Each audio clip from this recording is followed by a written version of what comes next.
But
I'm going to try to get Bruce to just jump up onto my knees right here. Come on, jump up here.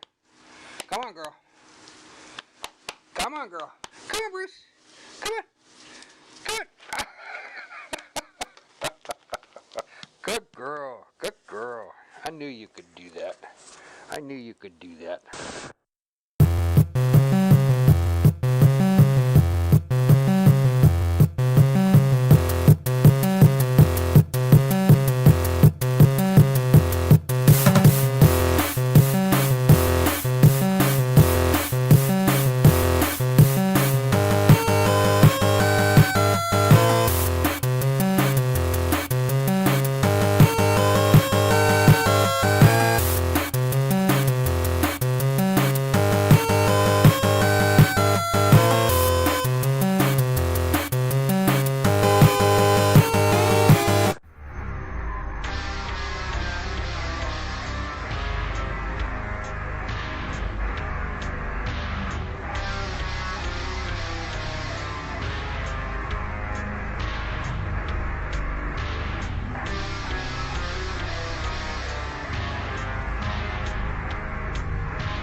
Orcas in Alaska come to say hi. Oh, dude. Whoa, dude. Mouth shut. Oh my god, you guys. Whoa. Oh my god.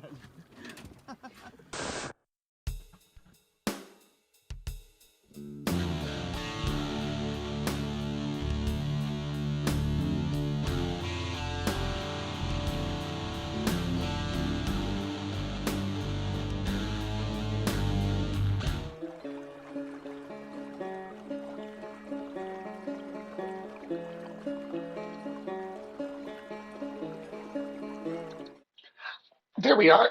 Good morning, my beauties and bees. Welcome.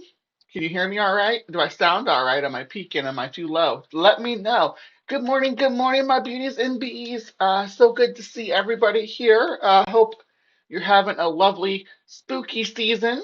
Um, yeah. uh, and I hope that that you are having a lovely morning as well. I'm like into the coffee, but I wanted to say, look at my cute top thing. Look at it. I don't know if Ryan's here or not. Ryan, look at this. Ah, oh, go away. Ah, ah, ah. And the back's all opened up. Look how cute that is. And it's got like moons and there we go. You got moons and stars and constellations, and it's got like a built-in support. I have my boobs aren't too huge, so it holds them up pretty good. But it looks adorable, doesn't it? And it also I haven't opened this stuff yet, so it also had some cute like lip stuff, all sorts of lip stuff, lipstick, lip balm, uh, burnt bees, uh, Blistex,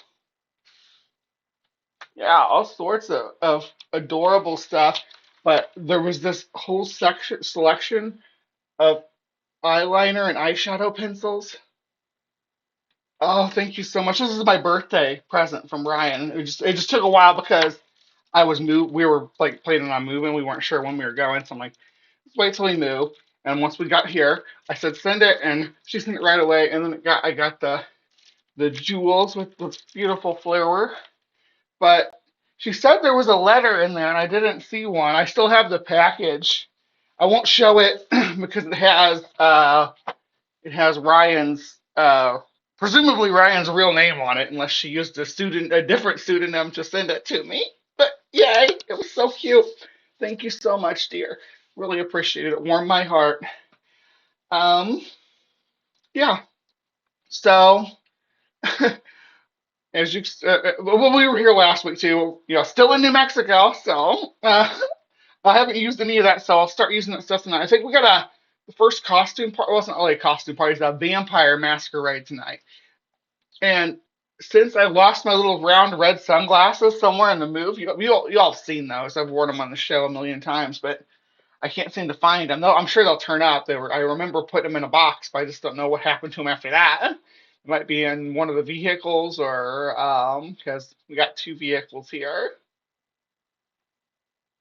I'm going to full white trash with a Monster Energy drink and a weed vape. Um, well, I got my weed, right? Got my weed. Um, we do have Monster Energy drinks. I'm still on coffee right now, though it's early enough. I might grab a Monster Energy drink when I take a break, though.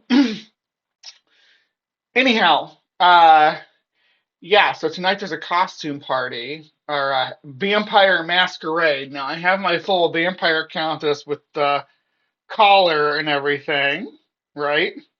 I'm debating whether or not I want to wear that or just go in this because uh, this freaking top is adorable and I want to show it off. It's so cute. I love it. But I'll probably do the whole masquerade thing. Now, on the Halloween actual Halloween party. Um, we're going. That's actually on Halloween. It's at the is it the Toad place or the or is that Rad?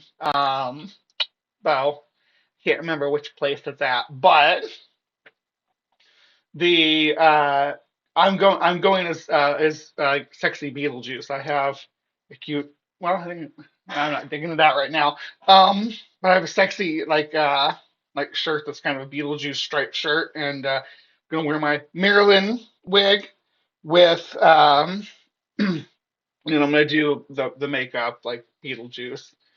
Um, and yeah, the only thing I'm not sure about yet is what kind of pants I'm gonna wear, and I do have some stretchy black bell bottoms I might wear with it. I don't know yet. Well, I definitely know what heels I'm going to wear. So look forward to that. It'll be the makeup's going to be epic. I'm going to put a lot of effort into it, so you're not going to want to miss that. Actually, when you all see me next Saturday, it'll be the morning after I wear that costume, but I'm not going to wear it for you guys. Well, who knows? I might, but I probably won't have other cute outfits to wear. It'll be November 1st, so I'll probably have something very fall, very autumn for y'all to see. But regardless, yeah, we need to get to the polls because it's already a quarter till. My alarm's gonna go off in just a couple minutes. But let's do the polls. All right. So, whoop, there we go. All right, polls, polls, polls. Nobody's liking my post, either that or YouTube's like hiding them or something because they're, I don't know, it's political. Well, this one's not political. No, it's been up for a day and no one's and I guess it's kind of creepy. Psalms 91 calms them on down. But anyway, I ran some spooky season polls, so we need to check those. That's important. Oh no, John got woke. John, you were already woke. I like Beetlejuice's wife, Monica Bellucci. Yeah, she's gorgeous. She has that Burton girl something, you know. I want to be a Burton girl. That's not fair. Who are the Burton girls? There's uh, I guess we'll start with uh, Helena Bonham Carter, right? Uh, but he has this thing for girls with really big eyes. Eva, is it Eva? Yeah, Eva Green. Um, you've got uh, why am I forgetting her name? Holy shit! Weed or marijuana affects the memory. Anyway, he's got this Christina Ricci. Yeah, she had the big eyes and whatnot. That's my problem. My eyes aren't big enough. I need to get an eyeectomy so Tim Burton will look at me. You know who could be a good Burton girl? I see her in the side chat. That's Ryan. We already looked at all the stuff that you sent me. I didn't find a letter though. I'll look again. I'll see if I dropped it somewhere, but I didn't find one. Um. Anyway, we're talking about the polls, and I got distracted. Oh yeah, the Monica. Yeah, Belushi. Is that Belushi? Like John Belushi? I didn't know that was the actress's name. I like the character though, where she's all stapled together, Bride of Frankenstein style. Anyway, we got polls here. So for Spooky Arthropod of 2025, you got Flutterface, which is this really cool moth with like this demon face that shows up on the back of it as like is ice spots to scare away predators, right?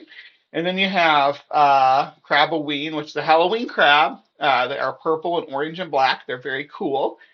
And then you have Tricky Treat, which is winning the poll right now.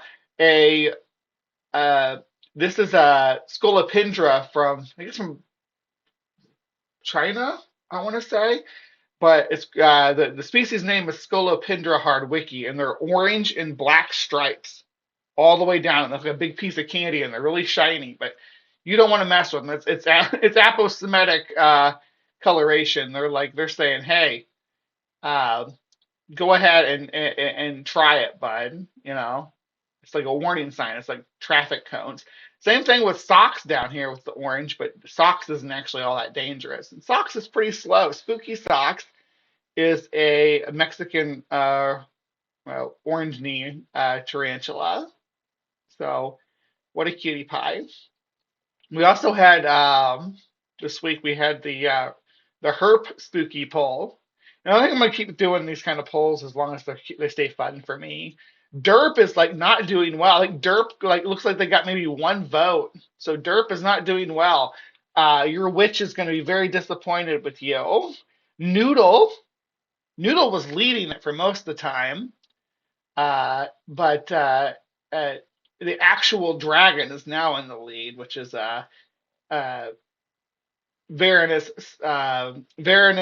Salvatore, the a water monitor. They have a black morph that's really cool. But Peter Pumpkin Eater is giving it his all, snapping on that pumpkin, even though, really don't think about tortoises being Halloween. This one's eating a pumpkin, so we're making an exception for him. All right, now into the polls for today's show.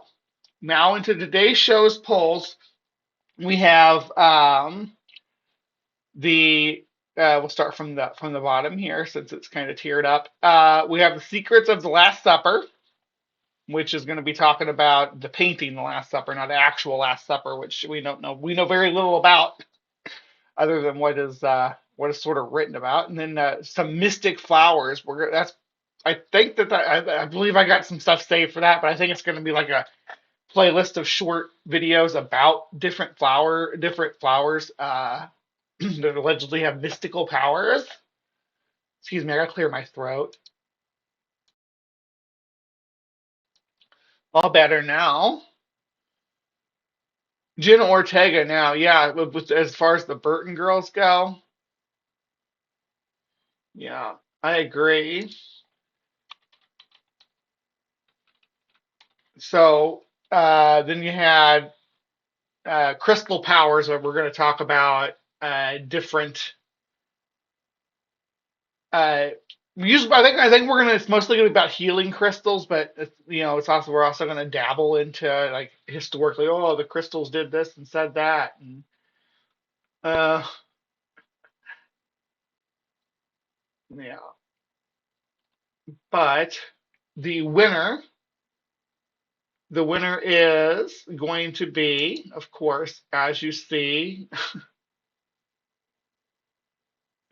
the winner is Odic Force, which was the new one on the list too. So this is the second time we've had that happen with this one. I think both times or both polls it's going to be the new guy on the list. Yeah. And it was Winona Ryder, like the original Burton girl, and like the standard that all the other Burton girls are held to. Is that? But we have the poll for Cryptic Corner, which I'll tier this one down. I tiered this one up and this one down. Okay, whatevers. All right, so you have the Men in Black pulling in 15%. We got a Skunk Ape pulling in 20%. And Mahamba, the giant crocodile, at 30%. Y'all wanted Phantom Passenger. So you're going to get some Phantom Passenger today on Cryptic Corner. So I hope you're ready for it. Phantom Passenger and Odic Force. And then we're going to wrap things up talking about black bear attacks. We actually watched Cocaine Bear earlier this week. One of the nights when we moved boxes and shit all day, and we were all exhausted. We sat down and watched Cocaine Bear and ate. What did we eat? We went to Grandy's, and I had a chicken fried steak with mashed potatoes and gravy and corn nuggets. Can't do Skunk Ape without Minnow. I need to interview Minnow about her Skunk Ape encounter because yeah, that's something important. And also, right now I have plans, potentially anyway, sometime in December or January If it's January, it'll be early January. Going to Florida to the Tampa area. I got some people that I'm visiting there. Ooh, Jester has been a member for 11 months. 11 months. That tells me that you subscribed sometime in late November of 2024. So my hive is awesome, filled with the awesomest people. And I'm glad you're part of that, Jester. I'm glad you're here. Hopefully you stick around. Hopefully my shit is fun and not so depressing that it makes you not wanna come back. I try to keep it light. The world's fucking on burning outside, but we'll sit in here and talk about old ghost hitchhiking legends and stuff like that to keep things positive, right? That's what we're here for. That's what we're about in the hive, is giving a little bit of escapism. And if there's any commentary on uh, current affairs that gets too heavy for you, let me know. I can always reel that back in. I have a whole other channel for that, which I've kind of put my participation in on the back burner. I meant to do it this this Thursday, a live, like an update, but I did not because first of all, Ember was on Helen's thing, and I wanted Ember to be able to give an update too because they've got a lot going on. She's got a lot going on. We love Ember. Ember is giving it her all, so show some love. I guess there was a fundraiser recently, so could participate in that. Uh, Things are tough all over, but whatever we can do to help our individual friends, and that's I try not to doomcast too much, but yeah, we could all use some love. All right, so let's see here. We've done the polls, we've done the life updates.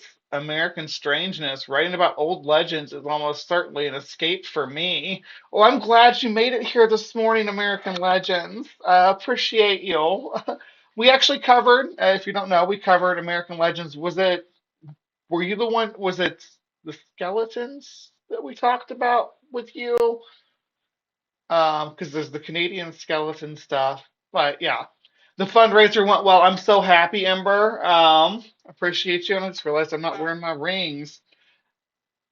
How am I supposed to use my powers without my rings? No. There we go. Now I feel the witchiness flowing through me. I need a nice. This is like a witchy top too. Isn't that cute? I wish I had a big, like, oversized witch's hat to go with this. It looks so cute. I need to do my nails for tonight too. Don't let me forget. Like, y'all tell me, Bree, do your nails. Do the nails already. All right. We're gonna get into Cryptic Corner. We're gonna get into Phantom Hitchhikers after these messages.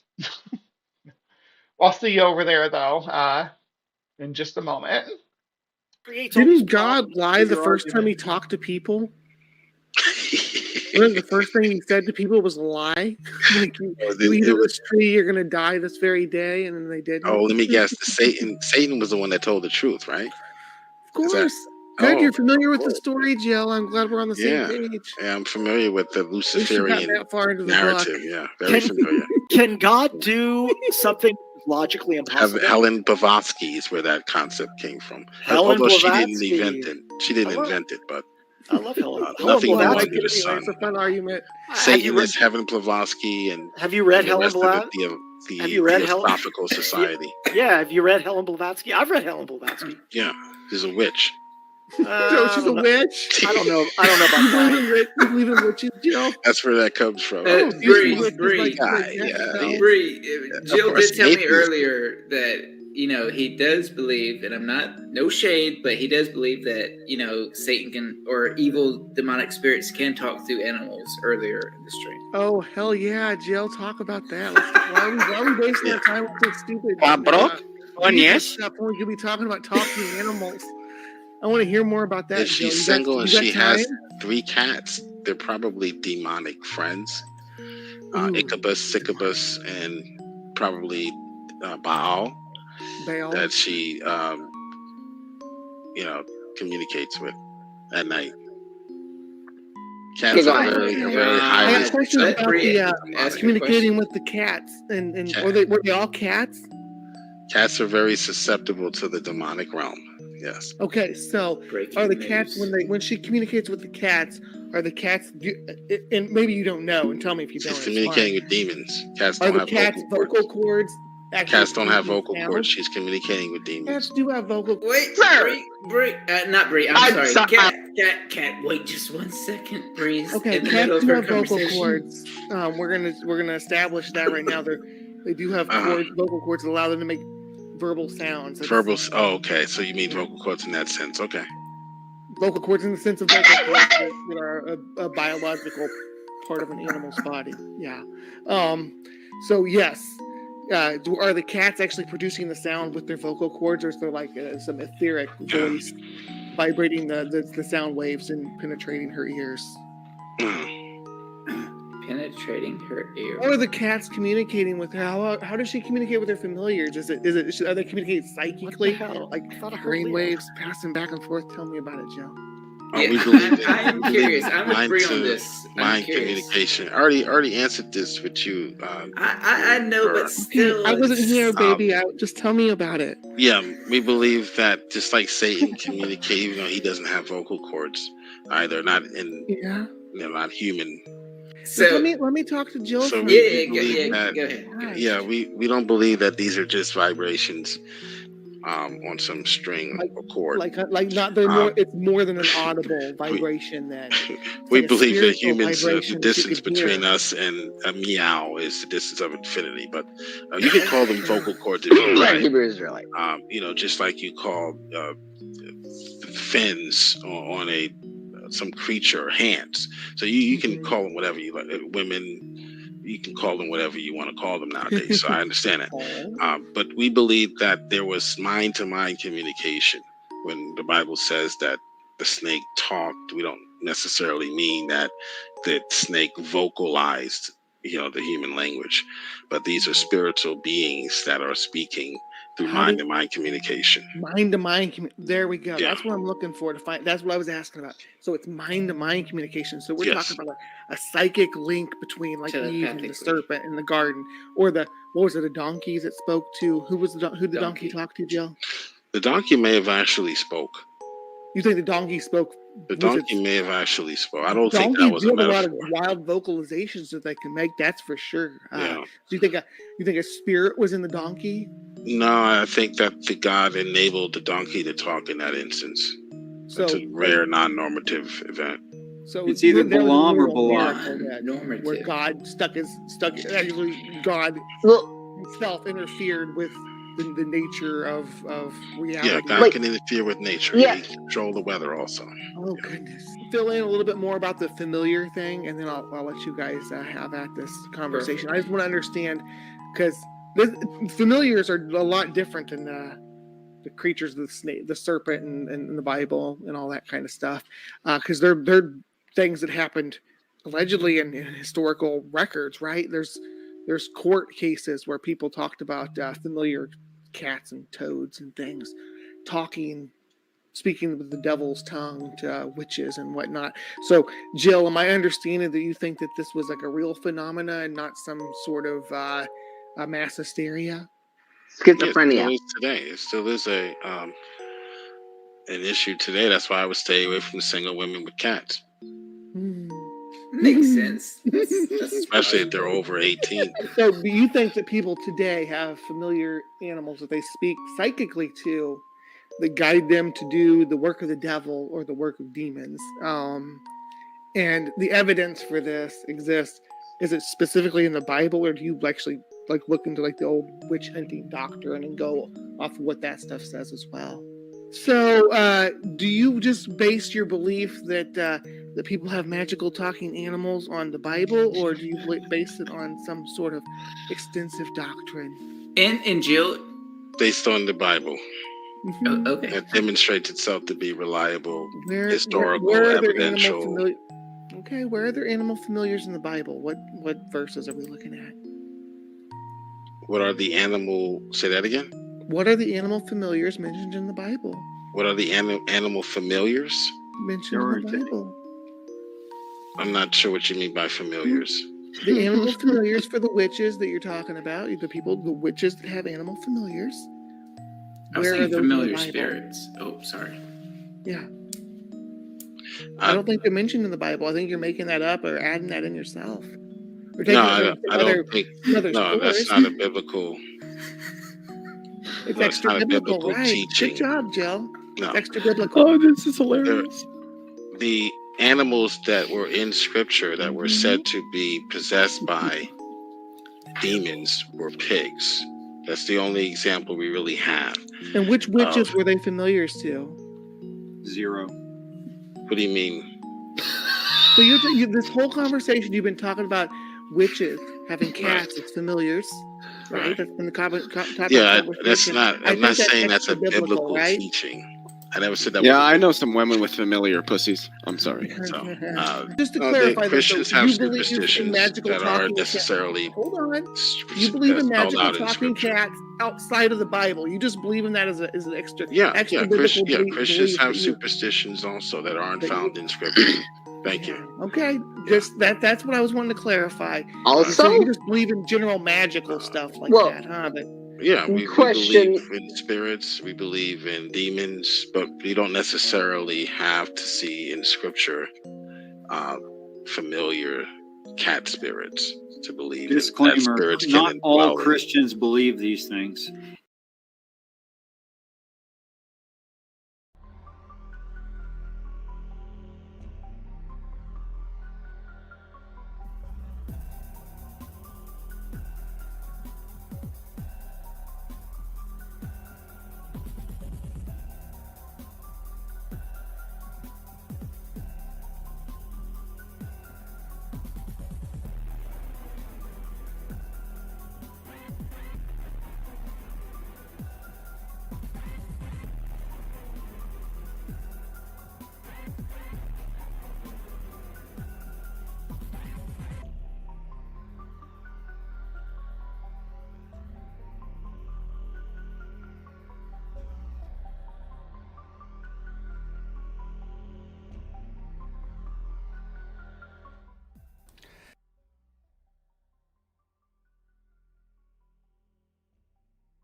All right. Hello, my beauties and bees, and welcome to Cryptic Corner, where we explore the unexplained, the supernatural, the paranormal and hidden, the mysterious, the alien, the accursed, and the forbidden.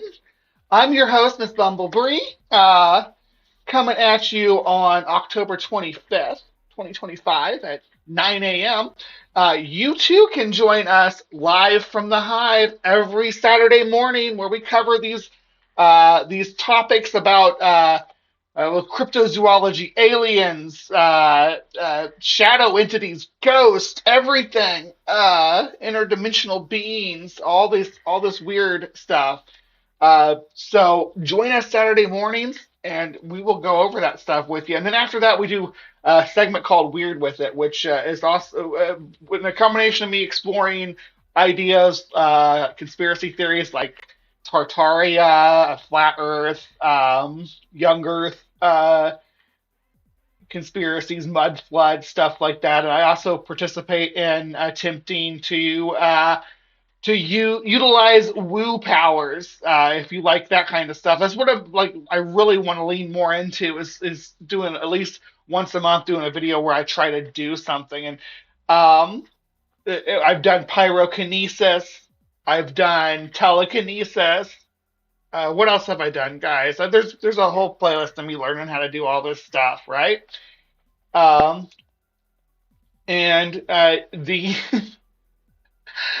The segment we're doing today later on is going to be about that. It is spooky season here live, which means that this is like around Christmas time or something when this is getting published as a standalone video, which is fine.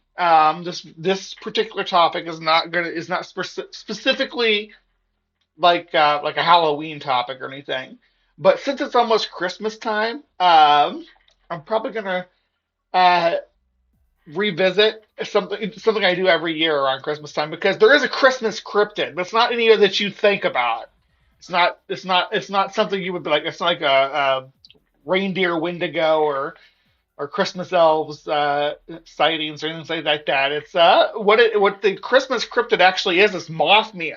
And people don't think about Mothman like that generally, but Mothman, his final appearance in Point Pleasant, or his final official appearance associated with the Mothman string of sightings, the Silver Bridge collapse, that was Christmas traffic, right? The imagery of that bridge collapse is presents floating down the river.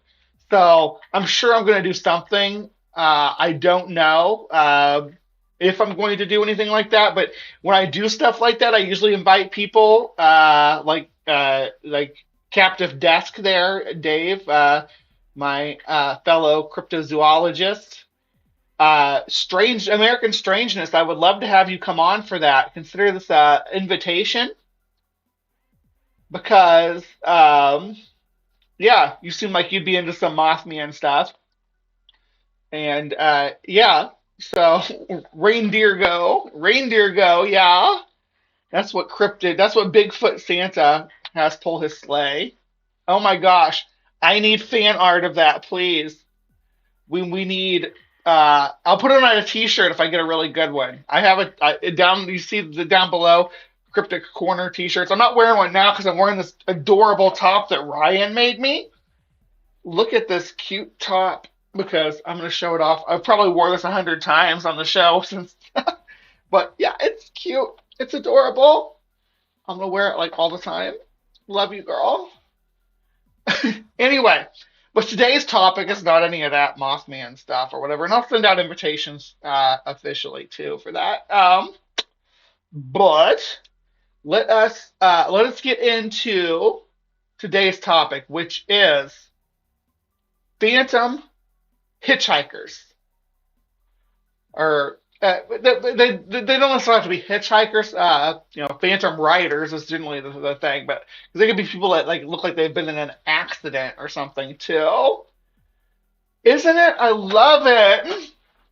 Ooh, it's so cute. I appreciate you, girl. No, you're here for the Phantom Hitchhiker right on time. Man, it's peaking now. I'm trying to balance out the distance and how loud I talk. When I get excited, my voice goes up, and then I get like normal talking. Like I'm like, oh, what about this and that? Then it goes down.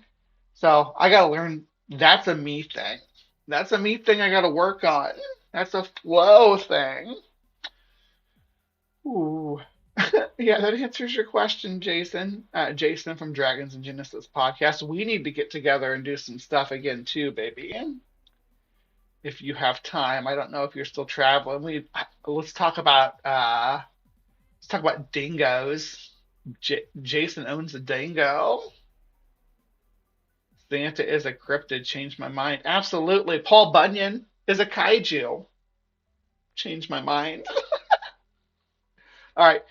Phantom Hitchhikers, stop distracting me from the topic, guys. Look at those Bigfoot tracks. All the gift. I need to go back into the gift memberships. Holy shit! Because who's your buddy who always comes out for me? I love you, baby. I should send you some stuff for being such a good boy.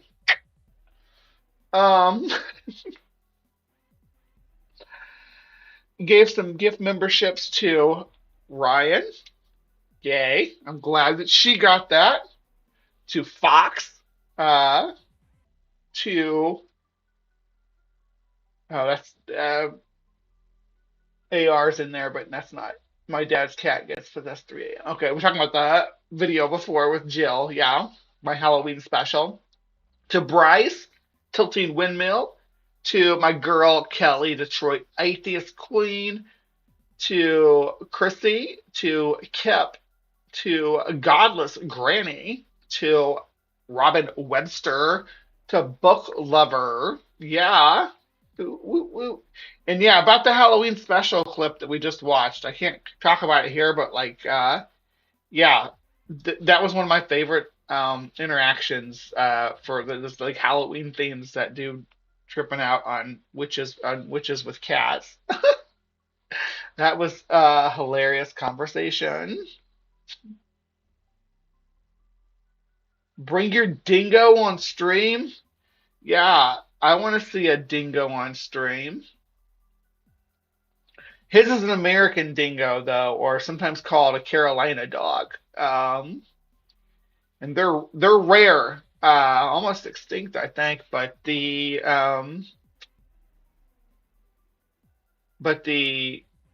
red wolf is even more extinct. But you can't have a red wolf as a pet. You can have an American dingo. All right, let's do this. So first things first. The channel that we're looking at today is Diesel and Demons. I can't think of a more perfect channel to cover this topic with than Diesel and Demons. So we're going to let them break down some trucker stories about phantom hitchhikers. This is fairly new too, so they have a lot of videos about the horrors of trucking. So I'll subscribe. Yep, and if you like this story, come out and subscribe to Diesels and Demons. Well, we're done there. All right, let's crack it open. All right, and so our story begins. Welcome back, everyone. Tonight's video is going to be different. Instead of me narrating, you're going to hear these stories directly from someone who has lived them. His name is James. He's in his early 50s, lives out in California, and has spent decades driving the highways through long, lonely nights. Over the years, James has heard things over the CB radio that are truly chilling, and tonight, he's going to share them with you. These are his memories, his words, and his stories. My name's James. I'm 52 years old, and I've spent more nights on the road than I can. Hold on, is this coming through the wrong mic? Doesn't seem like it's coming through this mic.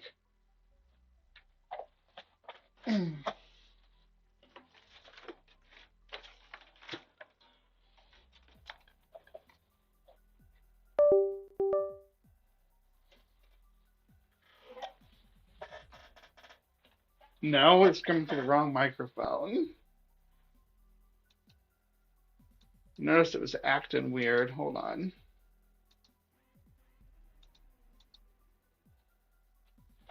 Why not?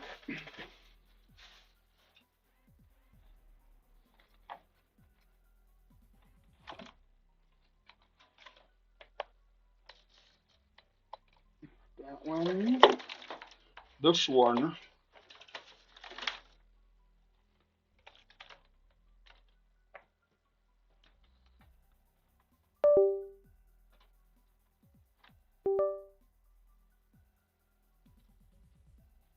Did that fix it? No. Sorry, it's taking me just a minute. I have to edit this part out too. What a pain in the ass that's gonna be.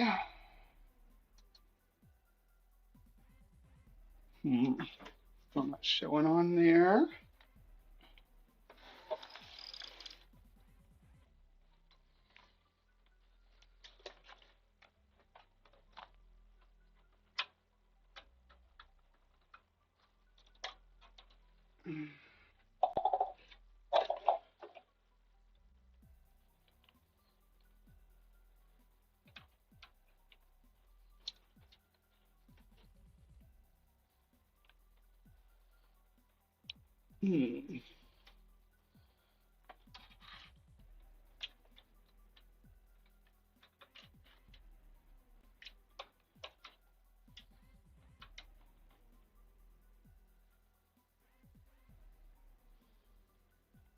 Sorry, technical difficulties. Like, I just moved, so, of course. Give me just a minute to see if I can't get this squared away. But the microphone it's on right now is terrible.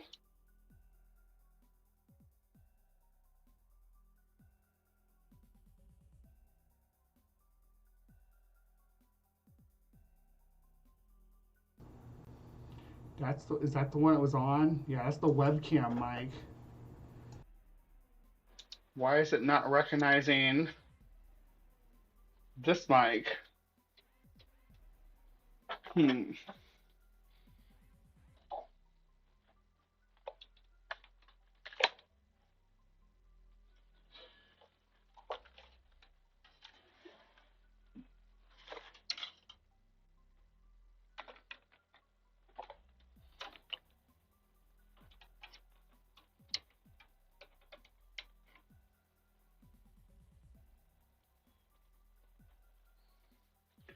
Try not to unplug anything important. I don't want to do this whole video with shit audio. There. Ah, that's much better. Oh, goodness. Yes, thank you. Okay. Carrying on. I've been sounding like shit this whole time and y'all couldn't tell me. I kind of noticed it when I was listening and I was like, why does it sound so echoey? Please let me know when I sound like shit though. All right. Should I do the whole intro over again? How far into this are we? No, I'll just deal with it. Can even count. Now, before we begin, I just want to say something. If you're watching this video and you only see a still image or maybe a picture on the screen, don't let that fool you. The power of these stories isn't in the visuals, it's in the words, in the voices, and in the fear that I felt when these things actually happened. I've lived these moments, I've heard these voices through the static, and I promise you, I'm annoyed. Once you hear them, you'll never forget them either. So sit back, listen closely, and let me take you into the 10 creepiest CB radio encounters I've ever experienced. Waiting for our next ride into the unknown. Readjust a everything long-haul truck driver named Carl was deep into his night route, guiding his 18-wheeler down a lonely stretch of two-lane highway that cut through endless miles of fields and forests. It was the kind of road where silence seemed to follow you, broken only by the hum of the engine and the occasional sweep of wind against the No, you're okay. I'm just teasing about not saying anything.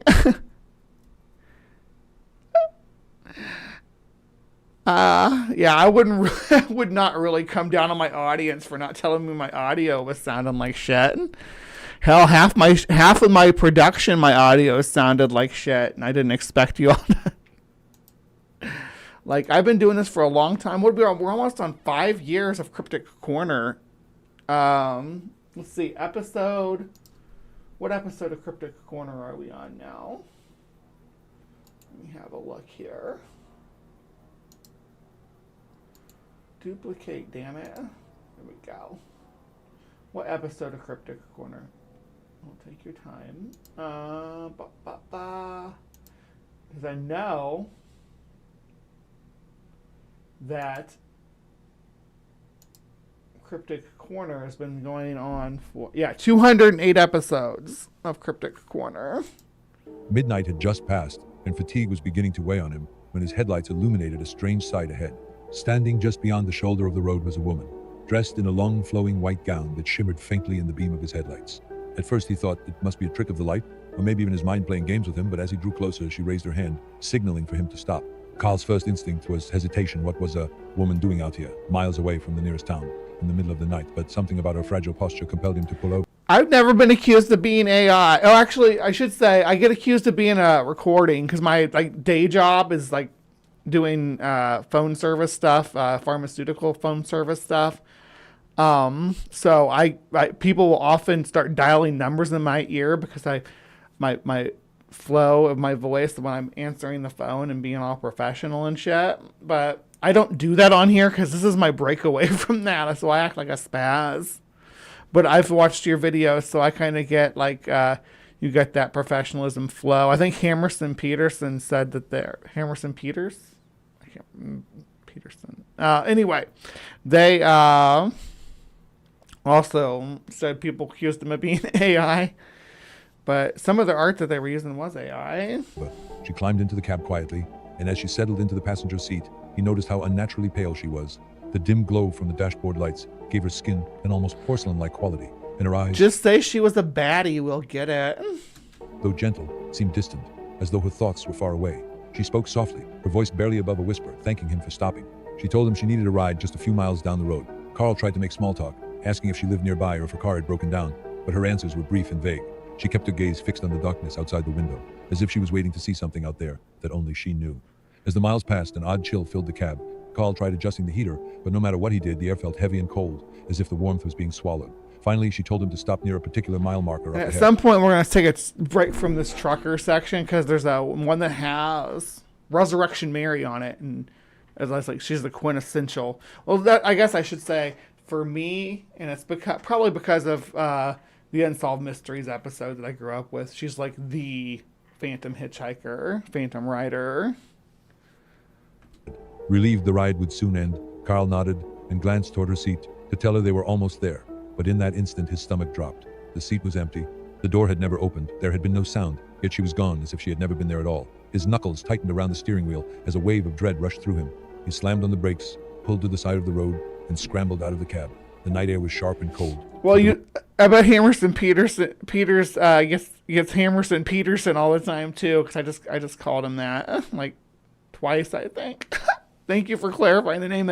We've covered their content good too. I love their Nahanni Valley stuff. The Nahanni Valley lore is like epic on a cryptozoological scale. You know, it's basically like a Pleistocene valley with all these strange holdovers. So we should revisit the Nahanni Valley sometime. The road was empty in both directions. His heart raced as he looked around, calling out into the darkness, half expecting to see the figure of the woman standing by the trees. But the only sound was the rustle of leaves in the night wind. When he climbed back into the truck, he noticed something that chilled him even more. On the worn leather seat was the faint impression of someone who had been sitting there only moments ago. Shaken, Carl drove on, but the memory of what had happened refused to leave him.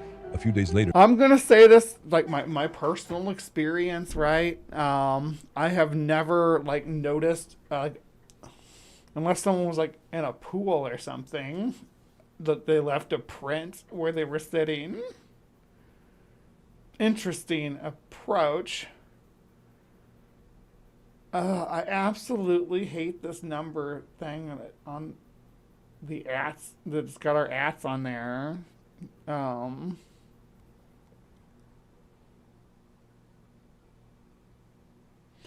Yeah, John Hudson, that's absolutely true. You've been with me since the very beginning. You and Sandy. Who else has been here since the beginning? Aunt Jer, were you here from the beginning? I think you might have been. So I have like a good base. Brian Stevens.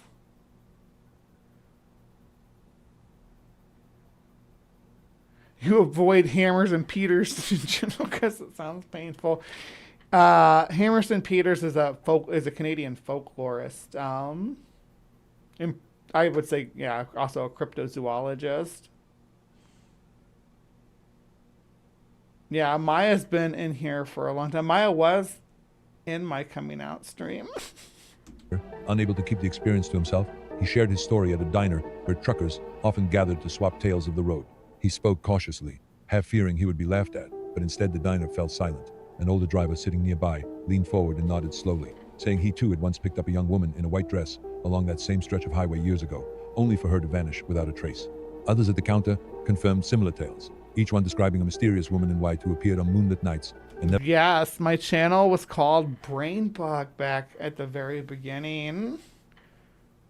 Absolutely. I interacted with like the atheist community under that name forever. I was on The Perspective, where we took calls about stuff like this. It was a call-in show, and we took calls about basically what the opening for CrypticCorner is, the paranormal and unexplained and forbidden knowledge and all this stuff. We took calls about that. I was also on a couple of call-in shows. I was on what's the one on the ACA what I was on, and I had the praying mantis on my microphone. I used to do that like as a gimmick. And I used to raise like exotic insects and stuff. My channel, like before it was anything else, that's what it was me talking about raising insects, and doing like vivariums and stuff. And then I just kind of moved away from that. But I don't even do that anymore. The only pet bugs I have right now is sweet Caroline here. And she lives inside that skull. And she's a good girl. And she likes bugs to eat. And she's been with me for, well, so she's sorry about that. She's a black hole spider. And she is probably reaching the end of her life too. I'm going to have a good long cry when she passes. I promise you that, because I've had her since 2022, and they don't live very long. They can live up to 5 years. They're really long lived for a spider, for a true spider. It's mostly mygalomorph spiders like tarantulas that live that long. Love the mantis on the mic. Was just thinking I miss it just today. We actually had a mantis in our bushes at the old house right before we moved, and I thought about putting it on my mic. I'm like, you know what? It's wild. Leave it wild. Because I didn't know what species it was.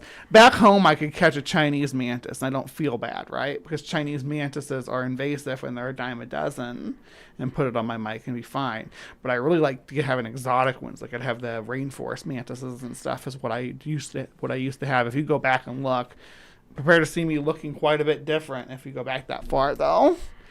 An Entropy fan. I know Bree from The Perspective. Yeah, The Perspective. That was the call-in show that I did. Uh-huh. Yes. Maya misses the mantis. Sandy loved the mantis. Yeah.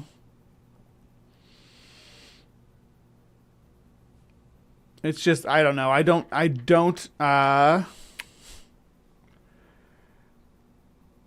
mantises, at least raising them, from little bitty, it takes a lot of work, and it's, very little, if you can't get an established, market for them, there's very little reward in return for it. It's because mantises live for like, about a cycle. Tropical mantises can live a bit longer. They can live about 2 years. So,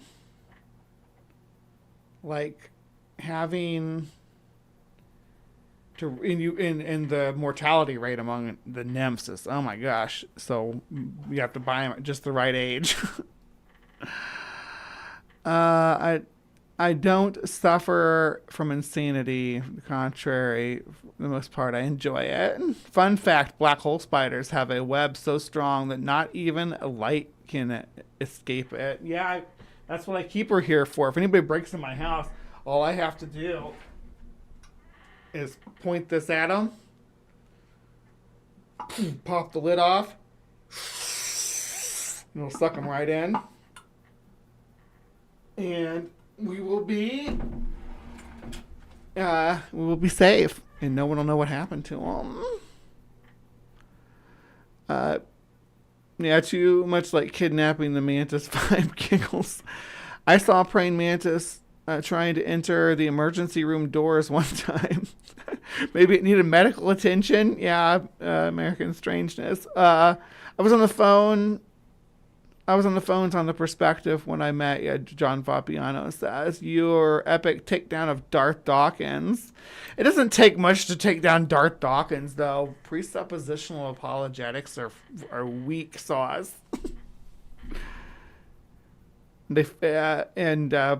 Prime mover falls on its face at the first, criteria.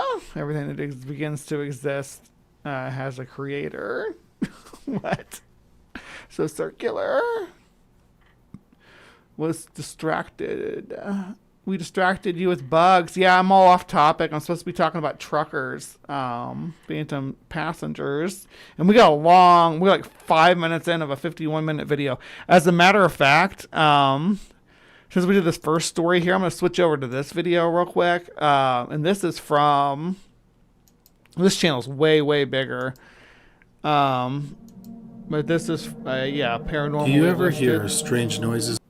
And yeah, we'll subscribe to that. So paranormally listed, 143K subscribers, 285 videos.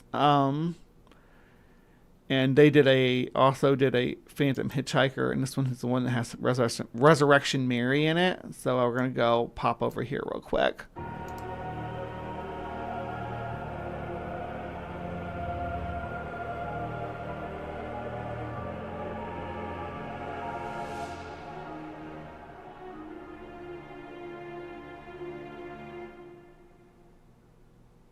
Before today's video, don't forget to subscribe so you don't miss out on the latest videos. If you want to see a case or topic covered by Paranormally Listed, then go to criminallisted.com and fill out the questionnaire under the Suggest a Case tab. About mantises again real quick, just want to, because I saw some comments here. Around here in the Southwest, there's so much folklore about praying mantises, or like bad luck. I should do a video, like owls are bad luck down here too, and witches and stuff. But like, it's kind of funny because you get to know, like when I working in offices and stuff, get to know some of the local Latino population, which I grew up in, upper Midwest as Mayo, so I didn't know very many Latinas or Latinos, but all these Latina girls would come to me because I knew what I did. They actually put my videos up on like the big screen in the break room. It was so funny. But they all come to me like and talk to me about how their grandma was a witch, a lechuza. Yeah, and tell you about how she talked to the owls and stuff. It's funny. And they'd like, you have to kill a mantis if it lands on you, or else you'll have bad luck. All right. Back to the Phantom Hitchhikers. Yes. Is there a genre of phantom insects? We've covered some cryptid bugs so far. We have. What bugs have we covered? We covered the mantis men. I know that. And we talked about giant spiders, like ad nauseum. We've talked about giant spiders just in North America. Talked about giant spiders in the Congo. One of my second video was about Jabba Fofi. I can't say it properly, and yeah. Imagine you're driving down a street late at night and you see some poor, lonely hitchhiker. Because you're a good person, you decide to pick them up. As you drive, you chit-chat, and then they disappear. It would be confusing, anxiety-inducing, and scary. Well, some people have experienced just that. Number 3, Mr. M and the Mystery Man. Let's take our first ride to northwest England to pick up a mysterious man walking alone. Specifically, let's venture down the coastal road between Ainsdale and Southport in Myerside. The road is close to the beach. An important geographic feature of this road is that on either side of the road are sandhills. Remember this fact, it's important. Dr. Rob Gandy researches paranormal encounters on the roads. Is that the Joro spider you're talking about? Right-handed Jedi? Or right-handed Jedi hole? Oh my goodness, right-handed Seth. Sorry. Oh my gosh. I'm going to get cut down with a red lightsaber for saying that kind of shit. But yeah, like the Joro spider would be the South American, or no, you said South America. That's just southern, like I was thinking southern U.S. because they had the invasion of the Joro spider. People were like, oh, it's gonna kill all the birds. And no, and South American bird-eating spider though. There's a video called something meme spider, Return of the Meme Spider or whatever, talking about people oversizing giant tarantulas. Kingdom. He tells the following story that happened to someone known only as Mr. M in 1983. Mr. M was driving on a road when he saw a man walking down the street. He described the man as being in his mid-30s. He had dark eyes and facial stubble, and he was wearing a parka-style coat. It was a rainy night, so the man was wet. He had no bags and no companion. At least, there was no visible companion. Mr. M offered the man a ride, and he accepted the offer. As they drove, they chatted. Mr. M thought that his passenger had a Southport accent. He also had a troubled expression on his face. Then the man, who had been walking down the street companionless, asked if his girlfriend could join them in the car. Obviously, that was slightly confusing, but Mr. M agreed. Mr. M stopped the car, and the passenger got out. He walked towards the back of the car, and then promptly disappeared. It took Mr. M about 20 seconds to realize that the man was gone and not returning. He looked around for him, but he was nowhere to be seen. This was even more confusing when you remember that sandhills were on either side of the road, so there was nowhere for the man to go. He had vanished into thin air. That kind of sounds like a robbery. 2. Lydia, the Phantom Hitchhiker.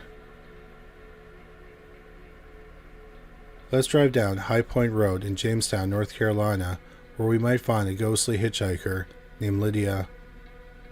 More than one person has seen Lydia, and their stories are often similar. The first account of this particular hitchhiker being referred to as Lydia. Lydia, like from Beetlejuice. Like Winona Ryder, I bring things full circle in the Hive, right? Appears in the book, An Illustrated Guide to Ghosts and Mysterious Occurrences in the Old North State, published in 1959. The story starts with a young woman wearing white who is seen beneath a bridge waving to drivers as they pass.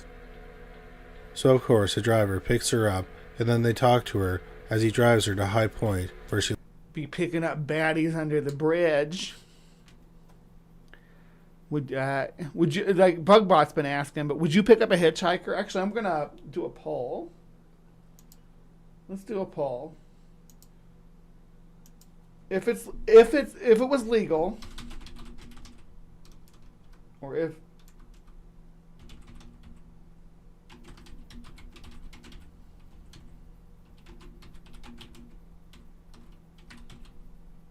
because this isn't about legality, right?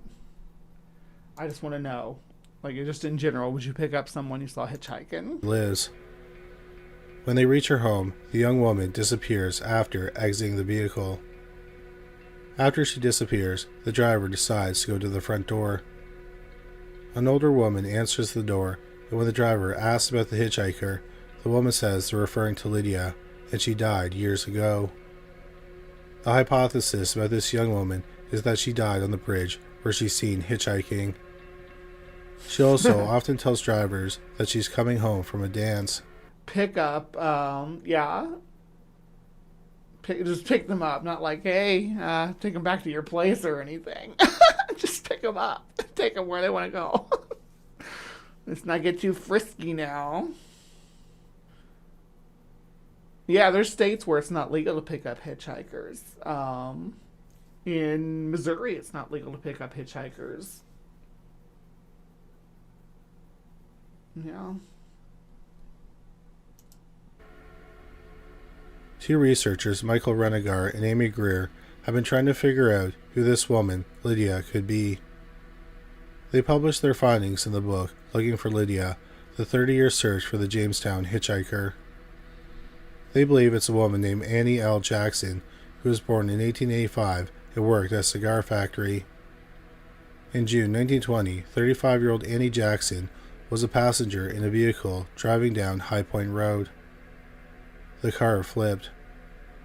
The driver, what year? C. She was born in Hutchinson, 1985, and she was supposed to be young, so that would have been like 1905 or something, but sometime between 1900 and 1910 for her to be as described as a young woman, right? So yeah, she was born in so car accidents at that time. I mean, they could definitely be fatal. But she'd be freaking a girl out from that time period, driving 35 miles an hour down a back road, right? You'd be freaking her out about that. Ran from the scene, but was later arrested. The other passengers, Mr. Cross and Miss Nettie Luthko, were hurt but survived. Tragically, Annie hit her head and she was killed. Of course, the problem is that the ghostly hitchhiker tells people that her name is Lydia.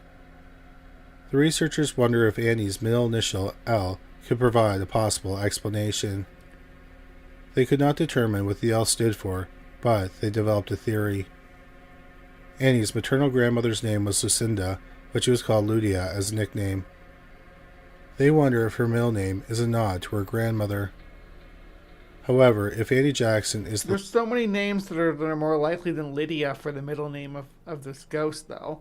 I think the name Lynn would have been more common at that time. There's also Lisa. There's other names that are... I'm not saying Lydia is uncommon, but there's other names that are definitely more common. Lee is a common middle name. Lou, Lou for a girl especially. What did it say her? Annie Lou Jackson sounds a lot more likely than Annie Lydia Jackson, Annie Lee Jackson. I'm not saying that that's true. That's the case, but just they're connecting dots that I think aren't necessarily there. The Lydia Hitchhiker from this story. There are a few inconsistencies between the tale and the actual event. Oh, for sure, yeah. Hitchhikers, but long before. Yeah, you can go back to ancient Greek and Greek lore, and there's tales of a vanishing hitchhiker that gets up on the hay behind the farmer as he's driving his stuff to town and picks him up, and lets him sit up. He's sitting up on the hay behind him, and he tells him some fantastical story, and then the guy turns around and he's gone. Right? It's a trope that goes way back to, like, I would say as long to the invention of the wheel. Once you had by the point that we had a ways to travel without having to hoof it, as long as we've had that ability, I think there's been hitchhikers, and I think that there's been, and as long as we've had that, there's been phantom hitchhikers who disappear. For one, the ghost hitchhiker seemed to be younger than 35 years old, the age Annie was when she was killed. Also, Annie was not on her way home from a dance on the night she was killed in the car accident. The drivers go home to find her mother, but Annie's family was already dead by the time she was killed. There is one other problem. The bridge that is now called Lydia's Bridge was built in 1916. However, the bridge where the car accident occurred is hidden in overgrowth, and the road was rerouted to go under a different bridge now. So she's not standing under the bridge where Annie died. So maybe it's not Annie. Who knows? Who knows? Number 1, Resurrection Mary. This one's from Chicago. Should we bring up the map? I think we should.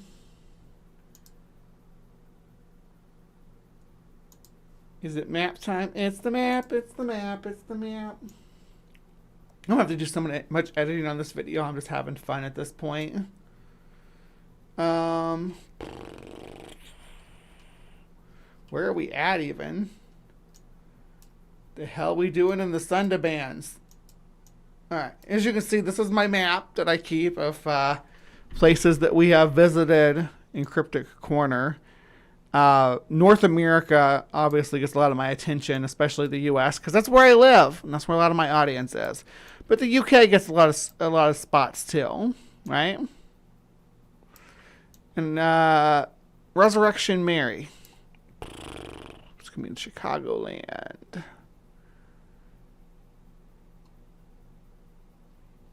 Is that it? No, I think it's north of.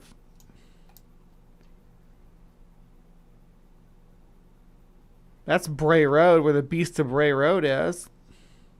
Resurrection Mary is supposed to be in Chicago, and I thought I had it marked, but we'll look it up. Resurrection Cemetery. Is it in Clinton?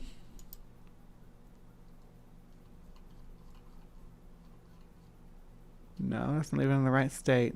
All right, we're going to go back to the video. They'll tell us where it's at. Never made it to her destination. Intrigued and unsettled, Carl dug deeper and soon learned the legend that Oh, haunted hold that on. road. That's... Our final passenger for today's adventures can be found walking on Archer Avenue in Willow Springs, Illinois. Okay, Willow Springs. Willow Springs.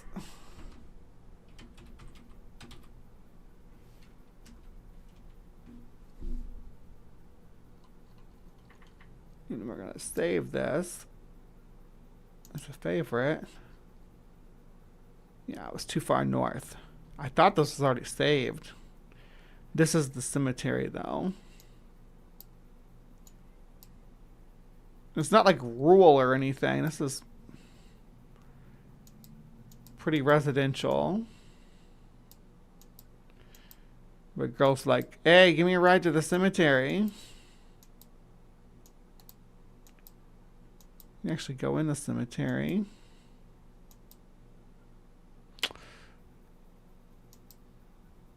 We'll come back to you, Phantom Truckers. The story is about a woman named Mary who died between the late 1920s and the early 1930s. Like Lydia, she was supposedly leaving a dance at the O. Henry Ballroom, which is now called the Willowbrook.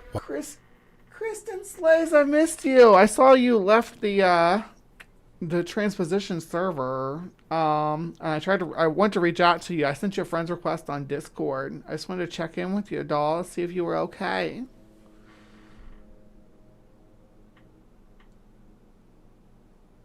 Is this Paranormal Scholar? I don't know. He is a true crime show. No, this isn't Paranormal Scholar. This is something paranormally. Yeah, paranormally listed.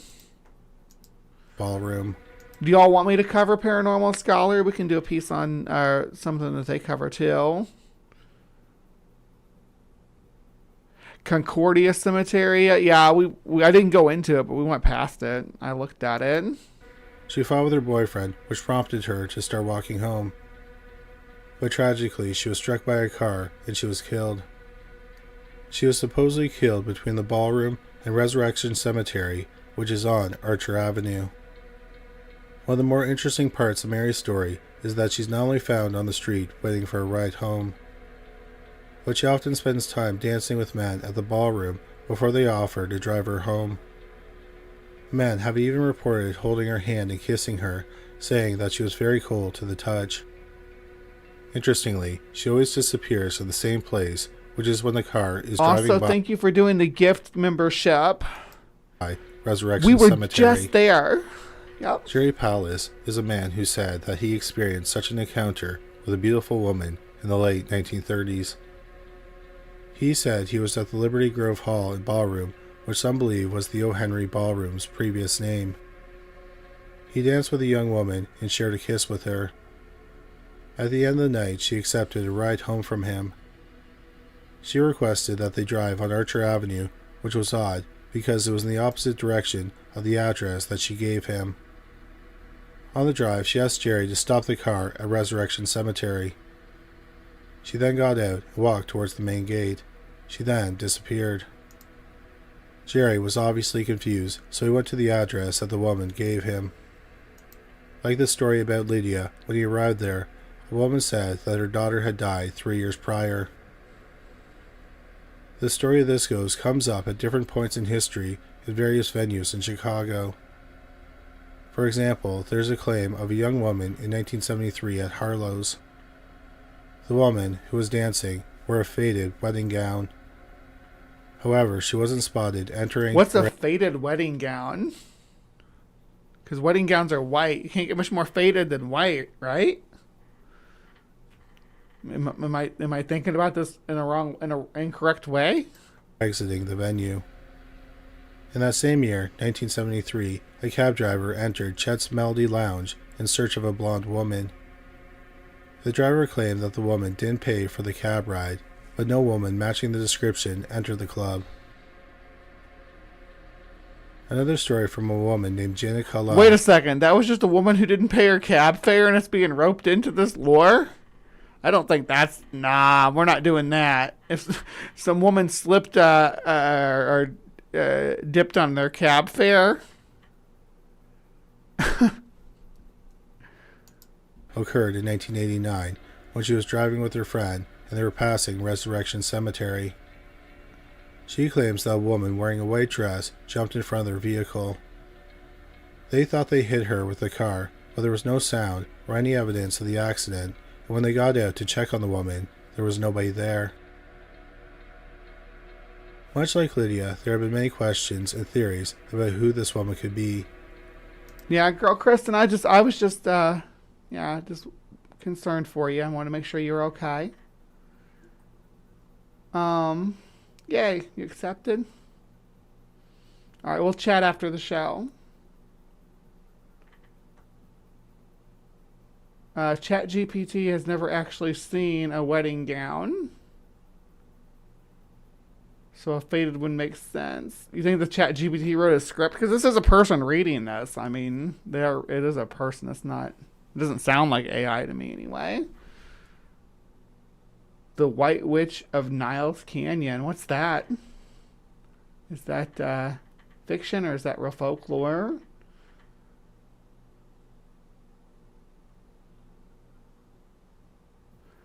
I vent my mental health issues to chat. I do too, babe. I do too. Right? Ride and dash doesn't count. Yeah, I'm gonna dress up as like if I'm in the Chicago area and I need to ditch out on a cab fare, I'm gonna Resurrection Mary and I'm gonna put on a faded wedding dress and a faded wedding dress, and I'm going to get a little smoke machine to put in my purse, and then like dip on my cab fares.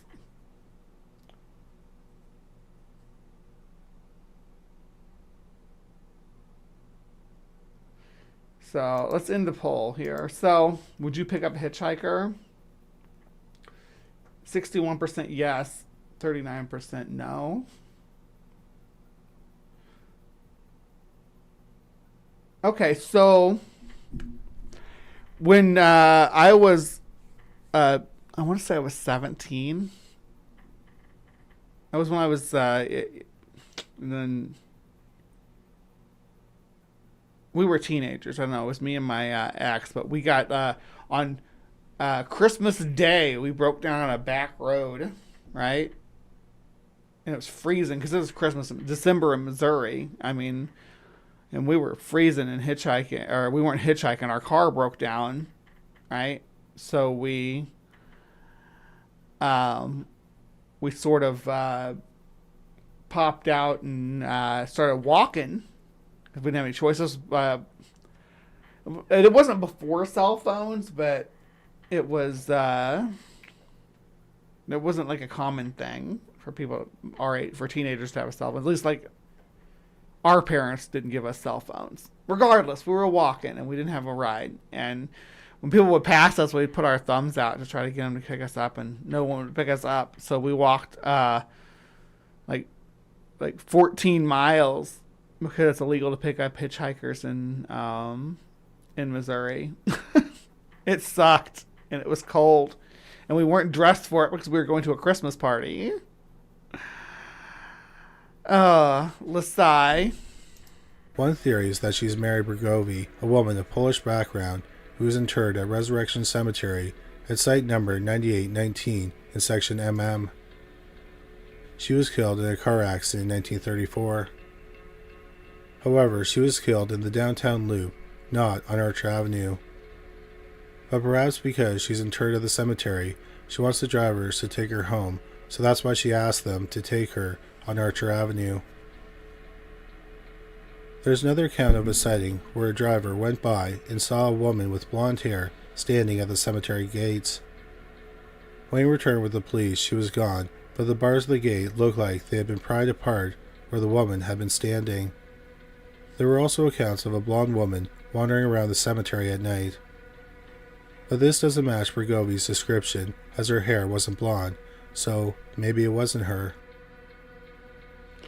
Yeah, Resurrection Mary's supposed to be blonde. My Resurrection Mary? Proposed by local historian Frank Ondergash is that the ghost, known as Resurrection Mary, is a young teenager named Anna Norkus. Anna was born in Cicero, Illinois in 1914. Her name Ona is Anne in Lithuanian, and the middle name that she gave herself was Maria, or Mary. On the night, July 20th, 1927, Anna was at a dance celebrating her 13th birthday. She matches the description of the phantom hitchhiker that people see. She was blonde and thin. To further lend credibility to this theory, she was being driven home around 1:30 a.m. They did drive on Archer Avenue and drove by Resurrection Cemetery. Anna's father was driving that night. Anna was killed when her father didn't see a 25-foot deep railroad cut and drove into it. However, some people feel that the ghost isn't connected to any real person. Many people have pointed out in the research, men usually claim to see Resurrection Mary. They wonder if it's because she's purposely choosing to reveal herself to the men, or if she's a figment of the imagination of lonely men who travel alone late at night. Whoever these three hitchhikers are, lonely men. That's a really reflective dress you're wearing there, madam. And however they make themselves known, it's clear that many people are convinced that they have picked up real people. They had conversations with them, and they describe their facial features and clothes. Some have even claimed to touch them. Whether these ghosts are people who experience a tragic ending, or they're cautionary tales for the rest of us, they are certainly keeping people guessing who they are and what their message could be. Thank you so much for watching this video. We hope you found it interesting. Right, that was if you did find it interesting, please make sure you subscribe. We'll have a new video about the paranormal every week. Okay. And we subscribed already, but it's just not showing subscribe there because, yeah, you can see we subscribed there. All right, paranormally listed. And let's get back over here. Decades earlier, a young bride had been on her way to her wedding when a tragic accident took her life along that very stretch of highway. Locals said she never found peace, and ever since, truckers and travelers reported seeing her forever waiting by the roadside, trying to reach the ceremony she never attended. Some claimed she simply vanished like smoke. Others swore they felt her cold presence linger for miles. For Carl, the knowledge brought no comfort. If anything, it deepened the unease gnawing at him. The idea that he had unknowingly carried a restless spirit, one caught between worlds, left him shaken in a way no near miss on the highway ever had. He couldn't explain the cold air that filled the cab, the faint impression left on the seat, or the overwhelming sadness in her eyes. All he knew was that what he had experienced could not be dismissed as exhaustion or imagination. In the lonely stretches of America's highways, where the veil between the living and the dead seems thinner, Carl had crossed paths with a ghostly soul reliving her final journey again and again, bound to a destiny that was cruelly stolen from her. And though he would continue to drive those long roads for years to come, he would never again pass that mile marker without glancing at the side of the highway, half expecting to see the vanishing woman in white. Raymond had been a truck driver for more than 15 years, and in all his time on the road, he had come across more than they just popped from story to story really quick on this one. I think I sped this one up about 50% too, though, didn't I? Fair share of strange sights, but nothing could prepare him for the night he encountered the bloodied hitchhiker. It was late in the evening, the kind of night where the storm seemed to have swallowed the sky whole, rain hammering the windshield in relentless sheets, and thunder crashing so hard that the vibration rattled the very frame of his 18-wheeler. The two-lane highway he was traveling on cut through the backwoods of the state, a lonely stretch where few other vehicles ever passed after dark, and the only illumination... Just Bernie Sanders or GPT. This is an actual person reading this. They introduced him at the start of the story. I got it going like 1.5 speeds. It does make him sound like Bernie Sanders. I'll slow it down just a little bit. Came from the brief, blinding flashes of lightning that tore open the sky. His wipers struggled to keep up with the rain, and fatigue tugged at his eyes, but the beam of his headlights suddenly revealed something on the side of the road that snapped him wide awake. At first, he thought it was an injured animal, the way the figure was hunched over, but as he slowed, the shape became horrifyingly clear. A man staggered into view. waving desperately with one arm while the other clutched at his torso. His clothes were shredded, his face pale, and dark rivulets of blood ran down his body, washing away in the downpour but still unmistakably fresh. Raymond's heart raced as he pulled the truck to a crawl. Bro, call 911. Every instinct screaming at him that something was wrong, but the man's eyes wide, frantic pleading cut through his hesitation. He leaned across and popped the passenger door, and the hitchhiker climbed in with a labored grunt, slumping heavily into the seat. The metallic smell of blood filled the cab almost immediately, so thick it made Raymond gag. The man's breathing was ragged, each inhale shallow as if his lungs could barely hold air. "Hospital," he rasped, his voice broken and desperate. "Please, get me to a hospital." Raymond gripped the wheel tighter, nodding, telling him to hang on, that he would get him there. He pressed down on the accelerator, the truck roaring as it picked up speed despite the dangerous slickness of the road. Lightning cracked again, illuminating the pale, hollow face of the man beside him. His hair clung to his skin, soaked through with rain and streaked with blood, his eyes darting wildly as though he feared death was right on his heels. Raymond tried to keep him talking, urging him not to pass out. Where did it happen? Was there an accident back there? Are there others who need help? The man's replies were fragmented, incoherent. Crash, glass everywhere. Can't breathe.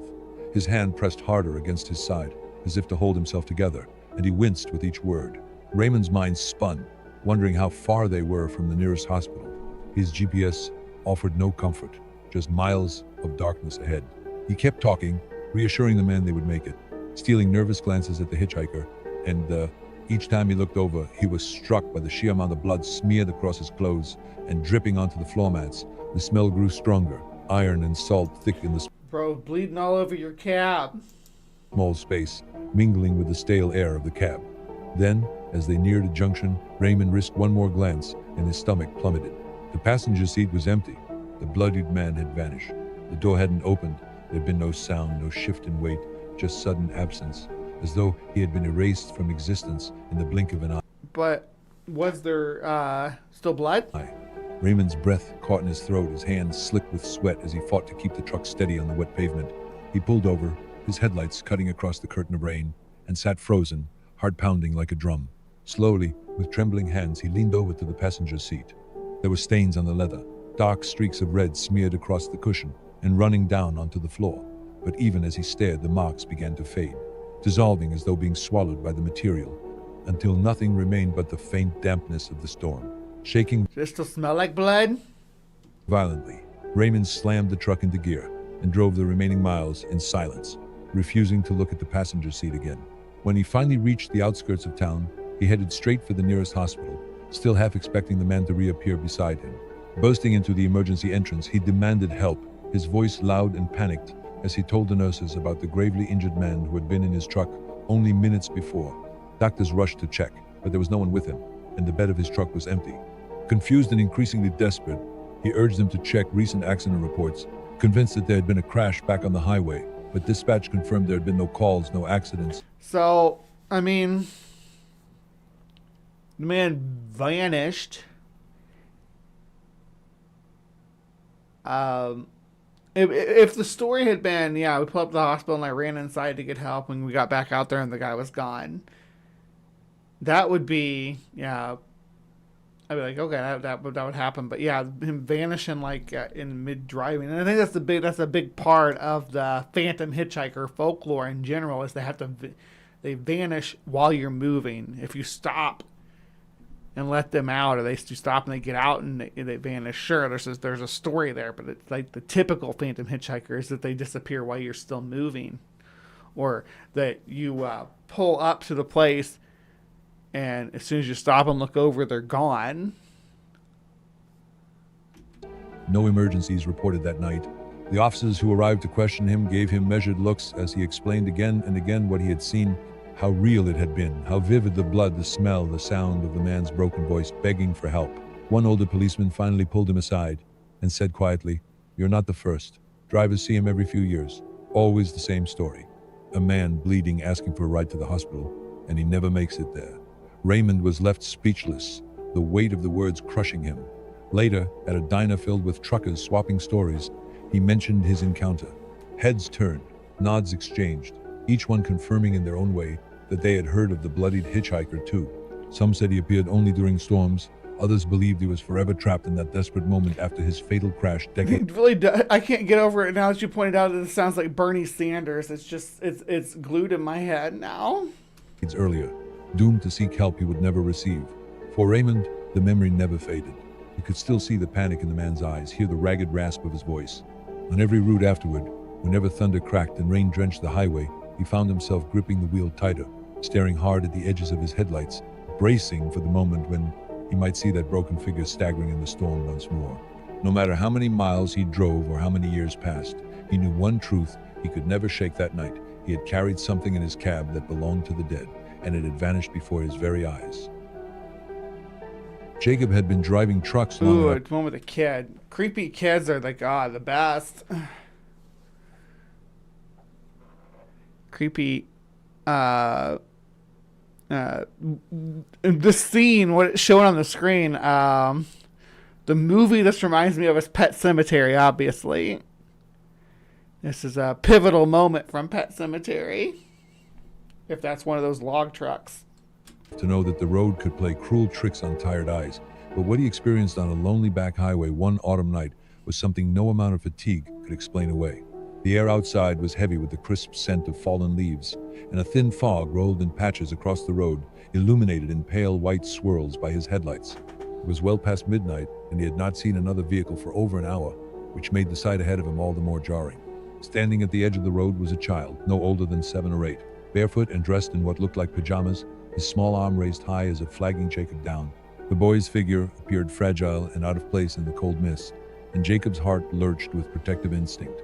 He eased the truck to a stop, hazard lights blinking, and leaned across the cab to push the passenger door open.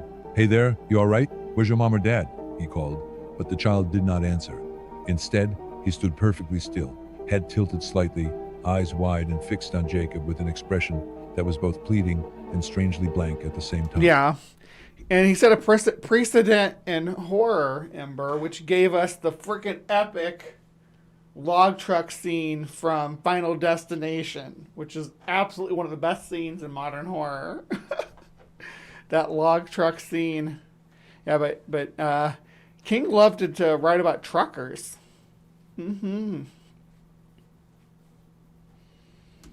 Shivers crept down Jacob's spine as he stepped out into the cool night air.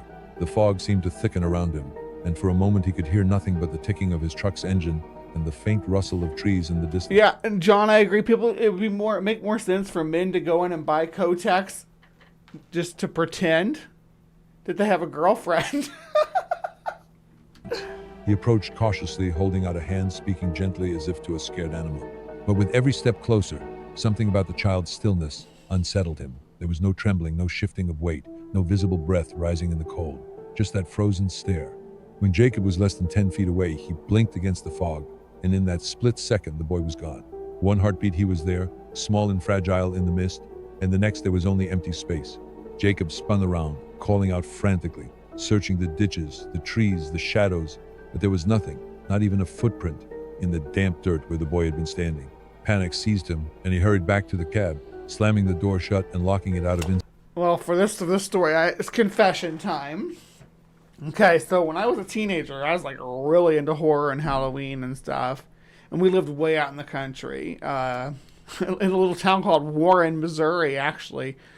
I don't know anybody who lives there now. It's a town with like less than 100 people. I think it might be less than 30 people. It's a tiny, tiny town, but it's on a stretch of highway between two somewhat bigger towns between that are about a few thousand people. So people drive up and down through there. So me and my brother had I had a theater mask, just the plain white mask, but it was I painted it with a skull pattern and wore this long black wig with it and put on I put on a pair of brown coveralls, and he had one. He put on he painted with a jack-o'-lantern pattern, and had a black wig on, and his coveralls were black.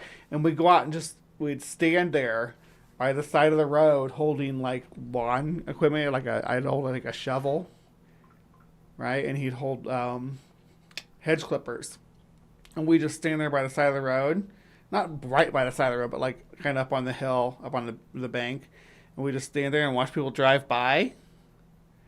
And there was a little turnaround up the road. So they would go up to the turnaround and come back, and we'd dip. And they'd get out of their car and shine their lights around looking for us. They're like, what the fuck was that? And that's what we did in like October and stuff. Sometimes we just did it in the middle of summer just because we were bored. But we'd have a lot of fun with it. Is that a bad thing to do? Probably. Could we have gotten somebody hurt? Could we have ended up getting shot? Probably. But there's no law to say that I can't stand on a hill close to my house in the country wearing a Halloween costume. Instinct. His hands shook as he gripped the wheel, his chest heaving with confusion and dread. He forced the truck back onto the road, his eyes darting constantly to the mirrors and the ditches, half expecting the child to reappear. The silence in the cab was suffocating, and every creak of the truck seemed amplified in his ears. Jacob drove until he reached the next truck stop, where he sat for a long time trying to steady his nerves. When he finally told the story to a couple of other drivers, he was met not with laughter, but with uneasy nods. Oh, for sure. I'm sure people still talk about it to this day if they saw us. Like, oh yeah, one time I was driving on Route C, and there was these creepy masked figures, like a cultist or something, standing on the side of the road staring at us. Thinking there's like a satanic cult out there or something. No doubt. One of them leaned in and said, "You saw him too, huh? The roadside boy. Happens around here every few years. Folks say he's been out there for decades." Jacob pressed for answers, and they told him of an old accident. A family traveling home late one night, their car veering off the road and crashing into the trees. The parents had died instantly, but the child had stumbled from the wreckage, only to wander into the road seeking help, where he collapsed and never got the chance to be saved. Since then, truckers and travelers reported seeing him, always in the fog, always silent, always disappearing before anyone could reach him. Some swore they had even stopped and opened their doors, just as Jacob had, only to find nothing waiting when they looked back. Jacob felt a cold weight in his chest as he realized that what he had thought was a child in need had been a spirit reliving his desperate search for help. Innocence should have been comforting, but in that moment it was twisted into something far more haunting. For weeks afterward, Jacob could not drive a foggy highway without seeing those eyes in his mind, wide and unblinking, silently pleading for a rescue that would never come. Daniel had been on the road since dusk, pushing This is his going to rig be the final one for us today. We're going to wrap up Cryptic Corner here. along a long stretch of rural highway that cut through empty farmland and wooded patches, the kind of landscape that seemed endless in the dark and gave a man plenty of time to dwell on his own thoughts. The night was unusually still, the kind of silence that made every sound feel sharper, and though his radio was on low, even the faint hum of country music could not distract him from the weariness setting into his bones. As he rounded a bend, his headlights washed across a figure standing on the shoulder of the road, and his stomach tightened. At first he thought it was another stranded traveler, but as the beams cut through the darkness, the shape became chillingly clear. A woman in a wedding dress, the white fabric torn and muddied, her veil half hanging off her head, her makeup smeared as though she had been crying for hours. She stood hunched over, clutching a bouquet of wilted flowers. Zombie bride! I hope. Is she going to turn around and be zombie bride? That'd be badass. Her shoulders shaking with sobs that carried faintly even over the noise of his engine. Daniel slowed instinctively, heart thundering in his chest, torn between fear and compassion. Something about seeing a bride alone in the middle of the night on such an empty road felt utterly wrong, but the raw anguish etched in her posture left him unable to drive past. He pulled over, leaned across, and opened the passenger door. The woman climbed in, without a word at first, the fabric of her ruined dress rustling as she settled into the seat. Her face, pale and streaked with tears, turned toward him with eyes so full of grief it made him shiver. She whispered a soft thank you, her voice hoarse and broken, and asked if he could take her a little further down the road. Daniel nodded, though his throat was dry, and pressed the accelerator. For a while the cab was filled only with the sound of the tires humming against the asphalt, and he tried to make conversation to ease the tension. He asked if she was all right, if there had been an accident, if she needed him to call someone. She shook her head faintly, clutching the wilted bouquet tighter, murmuring only that she needed to get home. Daniel's unease grew with every glance at her tattered dress and light. I'm sort of into the Phantom Bride kind of ghost. I like the aesthetic. Again, probably Beetlejuice's fault. I blame it on Beetlejuice. The scene with Gina Davis in the wedding dress on the table. Ooh, Gina Davis is so hot. Lifeless flowers.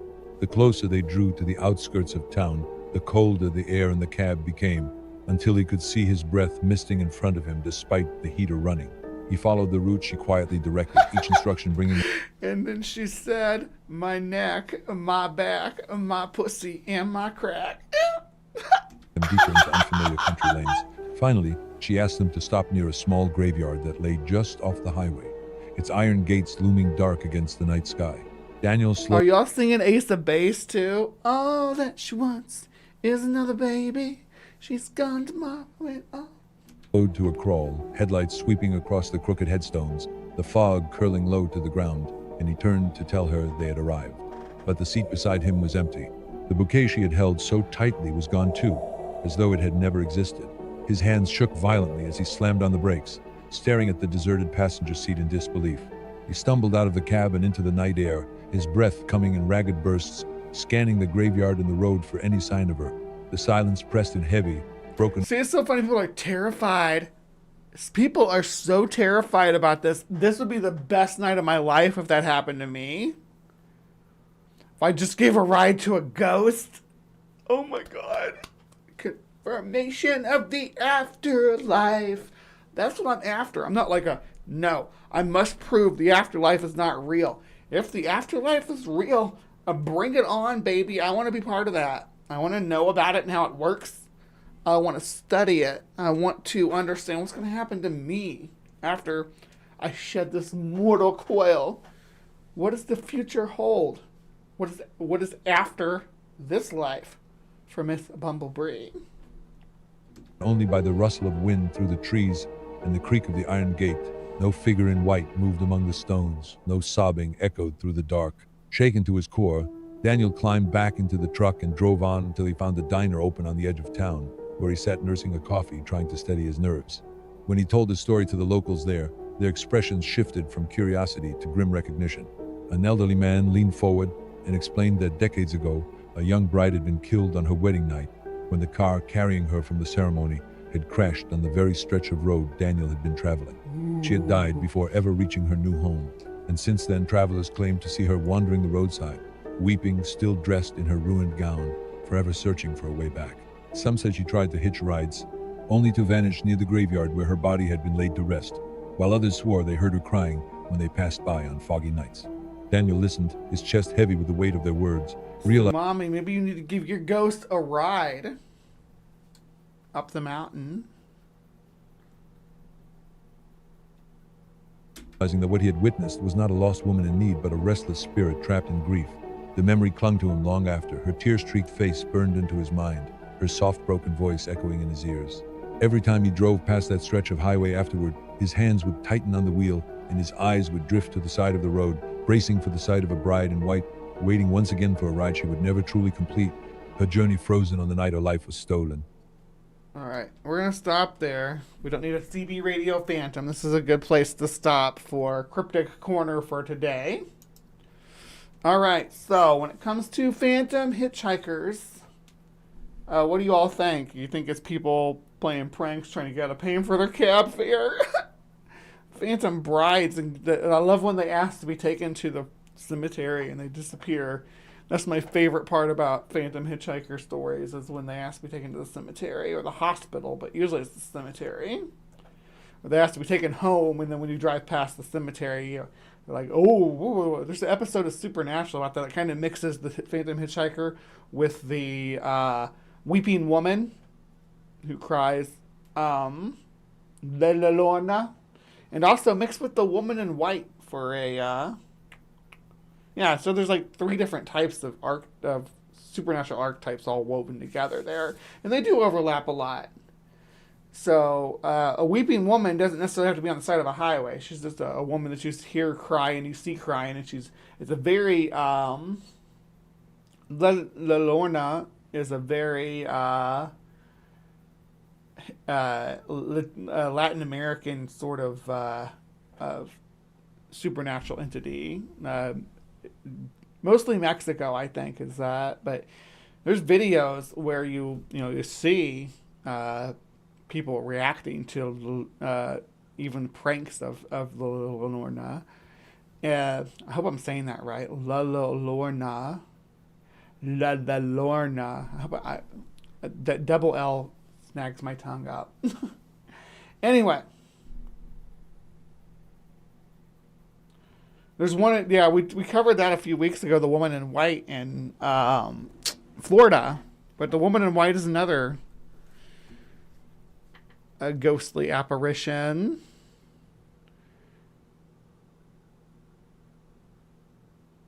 Lolorando is crying, yeah. But, like, there's going to be more of these ghostly women figures as we go along. People are scared of girls. It's just the truth. It's just the truth. It's just how it is. Oh. Anyway, so as far as tonight's show goes, I hope you had fun. Hope it didn't get too spooky for you, and hope I didn't ramble off topic too much. But please remember to be kind, take care, and we'll see you next time. Okay, live from the Hive, people. Don't go anywhere. We're not over. This is just the first segment of the show. We're just getting started here. We will be, there'll be an intermission, and then I will be doing the Odic Force. So for this Weekend Weird, you don't want to miss that. So stick around. But take us a brief intermission, and I'll be back with you. Back to the drawing board. Well, and you know, I love the Crystal Palace. I love the depictions. Actually, you know, and I love the depictions like a Lost World, the old stop motion animations with because it gives us a picture of how science works. It gives us. I'm an old guy, so I remember, and I was always into this cheesy old black and white movies older than me, and so I've seen all these different renderings of how dinosaur depictions have changed over the years. And I remember when they were upright walking, when their tails had to drag in a weird way, and very reptilian tails that wound around like snake tails, and they were slow, plodding, heavy breathing, not much energy, not much move. And then what it turns out that they are, and I was a little disappointed to find out that they were covered in feathers, because that makes them somehow less dangerous looking. But the fact is that they had a means of absorbing oxygen, which, like birds do. They had fully avian skeletons with one-way ventilation, air sacs, and all of that. They were so much more efficient with the way that they could process oxygen that not only were they not slow and plodding, but they were pound for pound more energetic, more powerful, and had longer endurance than any mammal.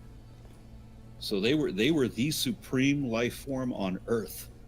Oh, definitely. And it's funny that we look at ourselves as the pinnacle of creation, and yet we are not. We didn't get any of the advantages that they have. Looking into the air pockets and sauropod vertebrae and stuff like that, you can really see that despite their size, these weren't plodding animals. They were built as lightly as possible, but with as massive as possible. When I say pound for pound, that's an interesting comparison, because a Tyrannosaurus and an elephant may weigh the same, but the Tyrannosaurus is still bigger. Right, exactly. Yeah, because they were much more lightly constructed, and part of this, the efficiency of how they could process oxygen allowed them to be huge, and the fact that their bones were pneumatic also allowed them to be huge. Yeah. So that's why they were so damn big. The problem is that they also had a high energy consumption, and so they now have to eat quite a lot. All of them have to eat quite a lot to maintain all of that. And we see it in the extant species, definitely with. So birds managed to make it through the KT extinction because they were relatively small and versatile, and so they're the only dinosaurs that made it. And because they could fly, because not all the dinosaurs could fly. Pterosaurs could fly, but pterosaurs back then were also huge. The pterosaurs were once very, very diverse. They had all different kinds of niches. But then when they started sharing more and more with birds, they kind of compartmentalized. so that the pterosaurs became the gargantuan flyers, the really big things, that they were much bigger than ever birds could ever be. But that also was their downfall, because they were so freaking huge. They have these huge energy consumption needs, and so in a post-apocalyptic world. Which rule of evolution is that? That the more it's slipping my mind. The more specialized a group gets, the less options they have to survive an extinction event. Yeah, I can't remember the name for that either, but you do get yourself painted into a corner. Yeah. So the more specialized you are, the more dependent you are on that speciality. You need to have the versatility in order to make it through the challenging circumstances. And I mean, we've had some doozies of extinction events, and it's always these more basal forms that make it through.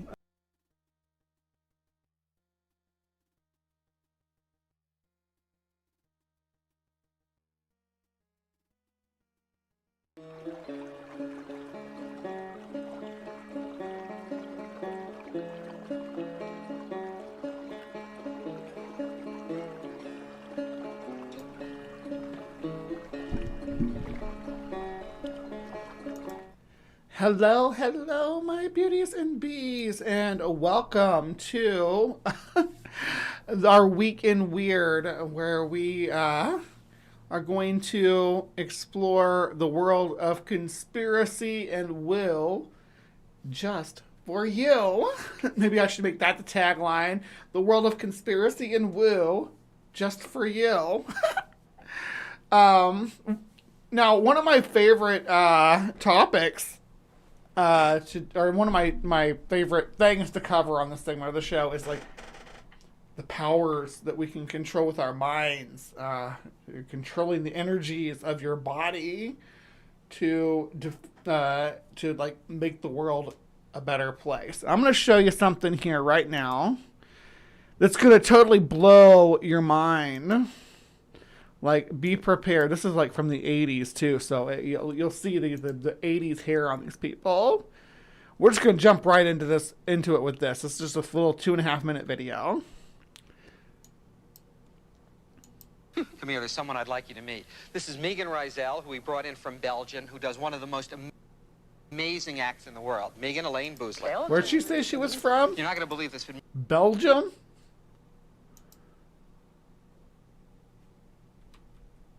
Yeah, Belgium. Okay. One of the most amazing acts in the world. Megan Elaine Boozler. Belgium. Hi, nice to meet you. You're not going to believe this, but Megan is one of the strongest people in the world. Well, no offense, but that's a little hard to believe. Well, not in the traditional sense, but she does possess the Odic force. Oh, so that's where the Odic force went. Megan will show you an act made famous by Lulu Hurst, this incredibly strong woman who did this wonderful act in the 1880s. She was called the Georgia Magnet. I read about Lulu Hurst in your book. She was less than 100 pounds and she could resist the strength of the strongest men in the world. You do that? Well, I'd like to show you, Elaine. If Ricky will just get that broomstick, we can demonstrate something right here. Okay. This will be great. Test my strength here by having you push against it. Just push? Yeah, go ahead. Okay. Push, Elaine. Push. I'm pushing. What are you, my Lamaze coach? Look, I need help. I'll get you some help. Okay. Mike, come on over. Look, I want the two of you to do this. Michael seems like he might be a bit stronger than you are. Michael's not big enough, so I'll give you a little help. You all know Matt Biondi, who won 5 gold medals in the Seoul Olympics, a great Olympic swimmer. Matt's about 6'7", 215 or 20 pounds, and Matt's going to help as well. So I've got Michael, who's about 6'5", and Matt 6'7", this little and waif of a woman who weighs maybe 100 pounds and a little more than 5 feet tall. I know this sounds incredible, but you're going to actually push against Megan and be absolutely unable Elaine Boozler to budge her. Megan? All right, and I'll make it a little easier for you. I'll stand on one foot. Oh, don't let her do this, guys. Come on. Oh. God, that is amazing. It's almost going to snap the broomstick. It's truly impressive. I mean, I think this woman is super glued to the floor. No, really, nothing. No, She's this is wearing all little- based on little a remarkable heels. physical skill. This is exactly the kind of thing that I write about in the book, and it's truly amazing to me. I'm going to try another stunt. Matt, try to pick Megan up. Grab her by the waist and just try to lift her up right in the air. Lift her right up. No big deal. Ah. Megan, this time when you try it, will you actually resist Matt's attempts? Yes. Ooh. Just one moment. All right. Oh, that's amazing. Isn't it? I mean, How does she do that? It's the Odic force.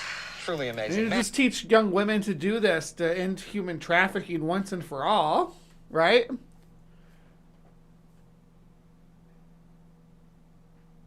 I would, if this was like a real thing or something, we would need to teach to all women, right? Like, think about it. If ladies were able to just like resist someone grabbing them off the street, that'd be an amazing skill to have. And teaching women that this is that this is something that's real out there, instead of teaching proper self-defense. I don't know. All right. Thanks so much for helping. I really appreciate it.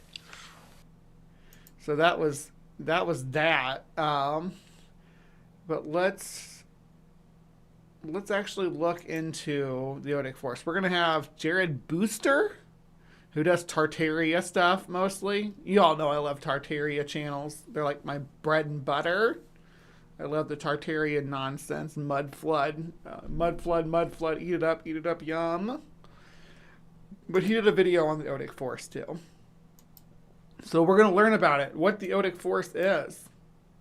Howdy y'all, welcome back to the channel. I'm going to try and keep this video as brief as possible, but today I wanted to discuss with you two different articles, and these articles are going to be discussing the Odic Force. Now, this is a topic that I believe I had heard mentioned before, but really I never heard a lot of deep discussion about it. And today we're going to go... There should be a superhero with the power of the Odic Force, don't you think?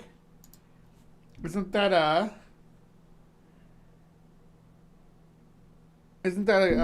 like a fun concept?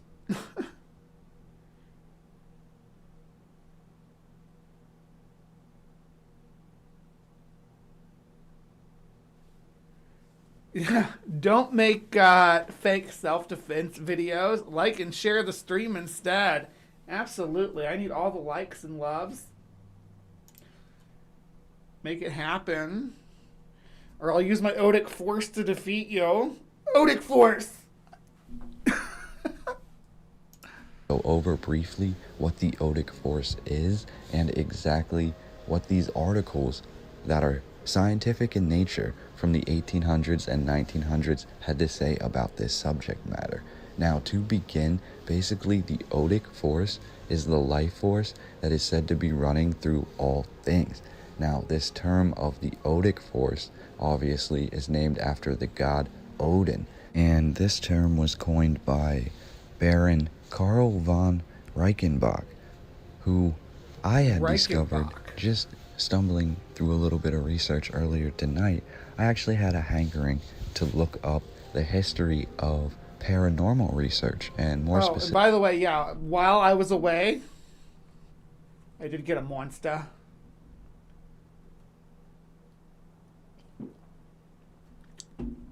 That'll get me going this morning. I think I'm gonna have make some ham and eggs after this, because apparently, speaking of ham and eggs, AIG's going off the air, or no longer producing content. So Paula G is no longer doing ham and eggs. End of an error. An error. Maybe it is an error. The end of an era. Specifically, the idea of ghost hunting, and that is a whole nother video that I'm going to be working on, because there is actually a lot of information there. But one of the things that I discovered in my reading was the Society for Psychical Research, and that is a word I never heard before, but we're looking at PSYCHICAL, psychical. So the Society for Psychical Research was created. And I make no doubt about it. I'm like intimately, not intimately, but like very familiar with the psychical research foundations and groups. Like There's dozens of them, depending on what area you're in. But I've worked with some local ones when I was a ghost hunter.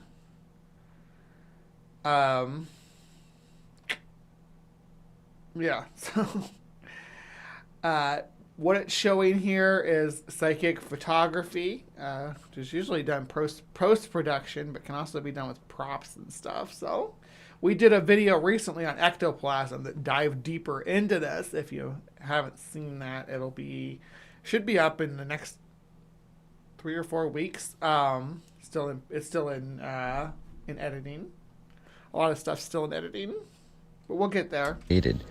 According to the narrative, in 1882, and basically they were an organization dedicated to paranormal research. Now, one of their honorary members, and this was after his death, was Baron Karl von Reichenbach, and they said he and his ideas were some of the leading ideas of this paranormal research group. So obviously, I wanted to look into his research just a little bit, and the Baron himself basically lived throughout the 1800s, and towards the end of his life, he became very fascinated in paranormal research and the idea of not only free energy being harnessed from the world around us, but how to contact other beings that may have been here before us, which is something really interesting. It goes into the sort of ancient aliens and hidden history research that we all like so much.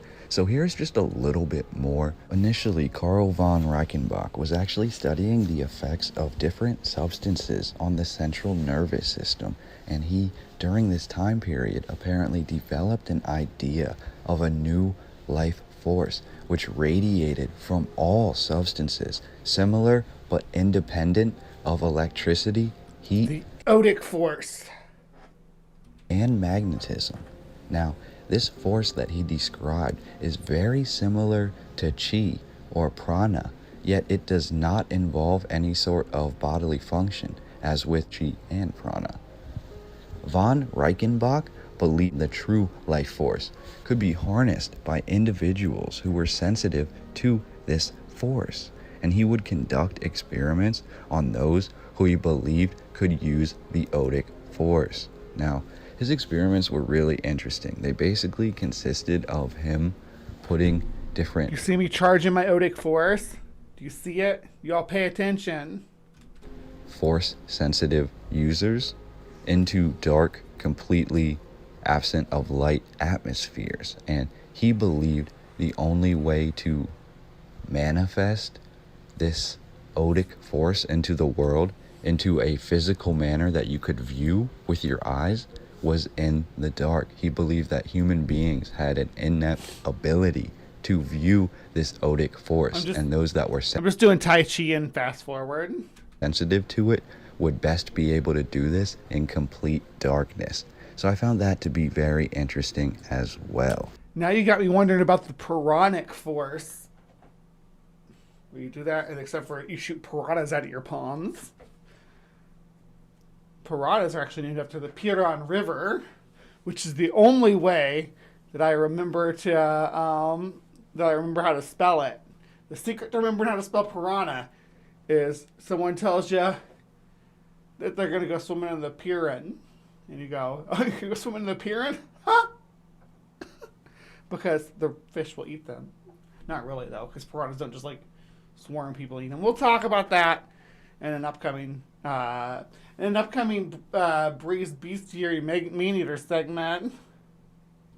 Now, according to Karl von Reichenbach's final conclusions on Odic force, he has it written that Odic force has both a positive or light side and a negative or dark side, and all living creatures have some form of Odic force that is acting upon them at all times.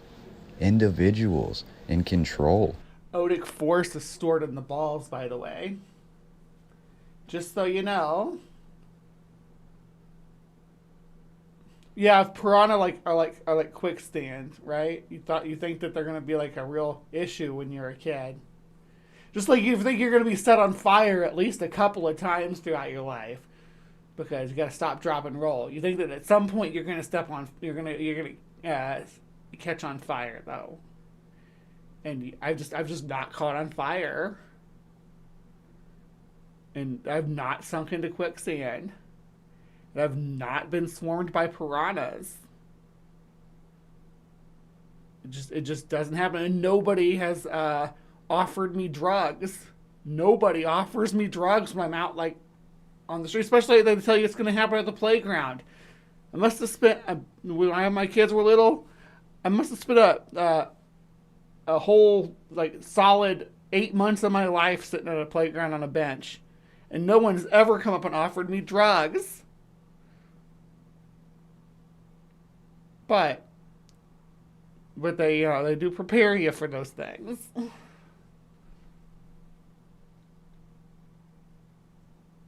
Yeah, I was promised that there'd be drugs and stuff in my Halloween candy, Ryan. Of the Odic force, according to this narrative, are said to have been able to emanate it, particularly from their hands, their mouths, and their foreheads. And the force itself is written to have had many different applications, from the influence on inanimate objects to self-cleansing to controlling other less force-sensitive individuals. Now, while von Reichenbach hoped to prove that Odic force really existed before his death and discover some sort of foolproof experiment, and at the same time many other scientists were on board with his ideas, he died before he was able to, quote, prove that this Odic force really existed. And shortly after his death, all of his work on the Odic force was basically disregarded. Now, let's take a look at this very interesting article about Odic. You know, they also made you afraid that you were going to get struck by lightning. Right? That might catch you on fire, and then you're going to have to stop, drop, and roll. Force from the early 1900s. An article in your paper telling of Major Darget discovering and naming the vital rays is interesting. However, over 80 years ago, Baron Charles von Reichenbach discovered the force and called it Odic force. He published a book entitled... My camera slipped back when I pulled it out earlier, and I just now noticed how much of it was just showing you like up above my head, the ceiling and stuff. Psychic Physiological Researches on the Dynamic of Magnetism, Electricity, Heat, Light, Crystallization, and Chemism in their relation to vital force, in which he proves that the vital or Odic force has many of the characteristics of electricity and always accompanies the electric current, but exists apart from electric force. How do you separate it from electric force if it always exists alongside of it? I'm not saying that there can't be correlation of two separate energy forces together. But like, how do you differentiate at that point? What methodology are we using? That it is a form of light is proven by the effect upon a photographic plate. It has a negative and positive pole. It is always in the living animal and under proper conditions can be seen and felt by sensitives. I have collected the force and transmitted it over a copper wire, and without exception, sensitives have given a like description of the sensation felt from the end of the wire, depending whether it were the negative or positive pole applied. Both men and women are a complete force, the right hand being negative, the left hand positive. We have been used to thinking of men as positive and women. Do you think I can use the Odic force to adjust my camera without having to touch it? Is it like telekinesis? We've tried telekinesis before. We tried to get we had a pin that we were trying to get to roll. And we tried pyrokinesis. But how am I supposed to try Odic force without a giant man to push on a broom handle? How am I supposed to know if I'm Odic or not? Yes, go ahead. I'm going to stand up in it. I stood up in it at the beginning, but I can, let me adjust my jeans. There we go. So, okay, so this is what it looks like. The back is open. And it's got these little frilly things all the way around it. It's so adorable. Now the inside of the top is a polka dot material. So, yeah, it's so cute. As negative, but the study of the Odic ray shows sex does not make any difference. By a number of people joining hands, we increase the force as we do in coupling a number of electric batteries together. The Odic force is much stronger in some people than in others. I have increased the Odic light. So how strong is your Odic force? We're going to do a poll. You guys got to tell me, how strong is your Odic force?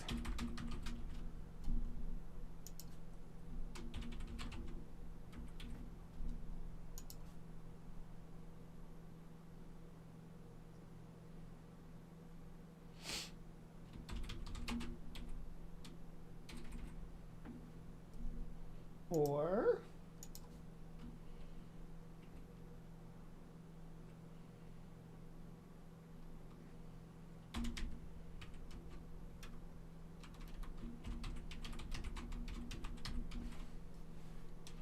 there you go. Go ahead and pick your Odic force from level. My fingers several inches by attaching a small electric battery to my wrists. There is now an electric machine used by some doctors that utilize the Odic force in revitalizing the vital force, and I have been told it does wonderful work. It is a remarkable force, and the half has not been told of it. I am glad to hear of anyone studying the subject. Perhaps Major Darget will teach us something von Reichenbach did not. By means of a copper plate and copper wire, I have collected and turned the Odic force upon plants, and it certainly made them grow. It is claimed that the Odic force If it's flowing through copper wires and it follows the paths of electricity, why do you think it's not electricity? I guess that's where I get confused at this part of it. Did I miss something? Is there something that happened or that was sad that I missed? Sensitives in graveyards over freshly buried corpses gives rise to many of the ghost stories. Alas, it proves to be physical, not spiritual. Now, I find that to be really interesting because even going into the 1900s, we can find many evidences of this scientific community still being focused on this Odic force. And we're told in the mainstream narrative in modern times that after Reichenbach's death, his scientific ideas were considered to be pseudoscience, and no one really focused on them anymore. Yet, yeah, because it sounds like he's just like attaching a bunch of woo stuff to electricity and saying there's electricity, but also there's this. That's just like no reason to believe it exists. There's a connection between electricity and magnetism, right? There's a connection between different forces, or what we consider different forces, electrical force and magnetic force. They're related, but it's a big but. But the idea that it's some kind of mystical extra force that's involved in there, at the same time, we can discover old books and novels and articles. I'm ready to get to the harnessing part. This that were in common newspapers basically discussing this force and how scientific faculties and different groups of people were still conducting experiments trying to figure out just about 5 minutes left in this video for you to teach me how to use Odic force, dude. Odic force really was. So it sort of puts a damper on the current narrative that tries to tell us that this research was all disregarded. I don't find that to be true. And to continue along those lines, I have another article from the early 1920s which discusses a brand new invention. And this invention is being referred to as the Odic ray. Now what's interesting about this is within this article we have discussion about Odic ray. We need to create some lore about him. Odic ray. Arch nemesis of cosmic ray.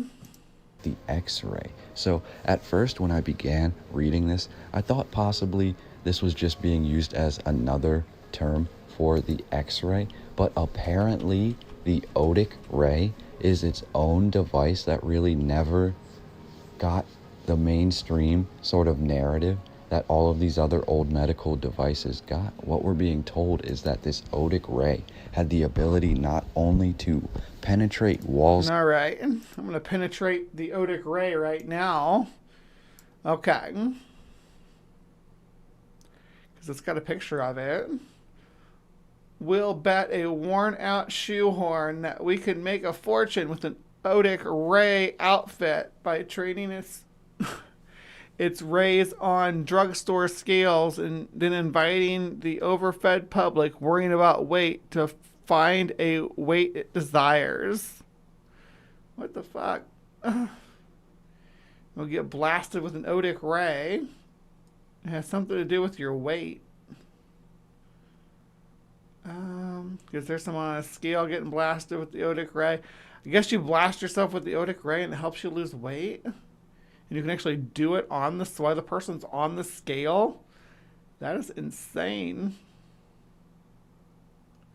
I began searching for a process by which, let's see here. Some years ago, I became convinced that matter did not depend upon physical properties for its weight, but upon the speed of the atoms making up the molecules.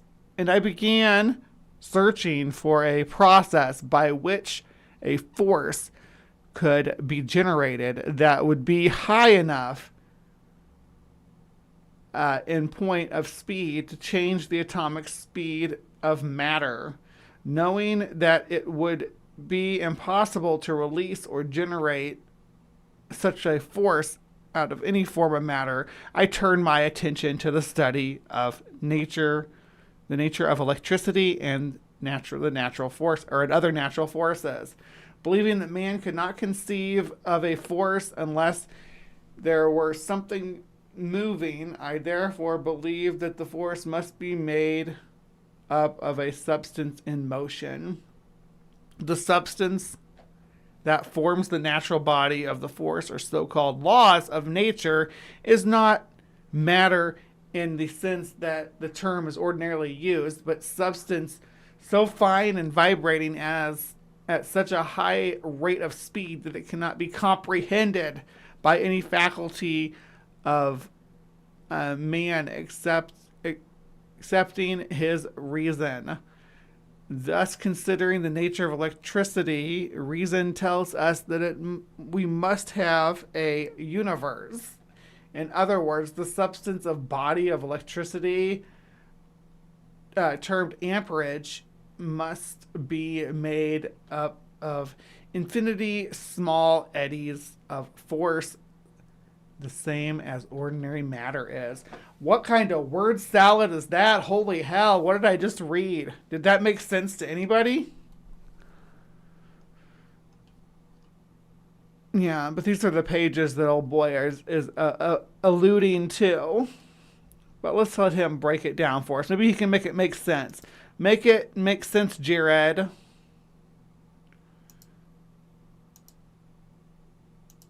Of steel over 15 feet thick and take photographs of what was on the other side, but they say that this Odic ray also had the ability to shatter boulders and shatter castles, shatter solid 20, 30, 40 feet of rock, and basically obliterate anything in its path. Now, that led me to thinking about other ideas about old weapons. If someone told me they had an O ray, I would think it was something different than a Ozempic ray.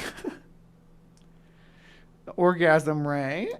And about the things that happened right after this time period. We're looking at the 1920s, and then we have this sort of scientific push looking into these different sort of nuclear and other very, I want to say, dangerous materials. And I think that this Odic ray sort of has something to do with that. I haven't made the exact ties yet, but I'm going to leave this article with you discussing this Odic ray. And how long do I have to keep practicing this before I get eyeballs on my hands? It's not fair. I want eyeballs on my hands. Look how long my fingers are. I got like alien hands. Phone home. Phone home. But this person has alien hands too. But I play guitar, I play strings, so it makes sense, right? And its capabilities, and then just think about the time period, and also think about how this relates to sort of modern day art, or what you want to call movies, media, things like Marvel and Disney, and all of the things that we've seen written about throughout the years. Basically, things that when we first saw them, at least. I know that there's a 90s comedy movie called Orgasmo by the guys who made South Park, where he has a ray gun that goes on his hand and blasts a ray that causes people to have orgasms. The enemies are like, there's Jizzmaster Zero and Neutered Man.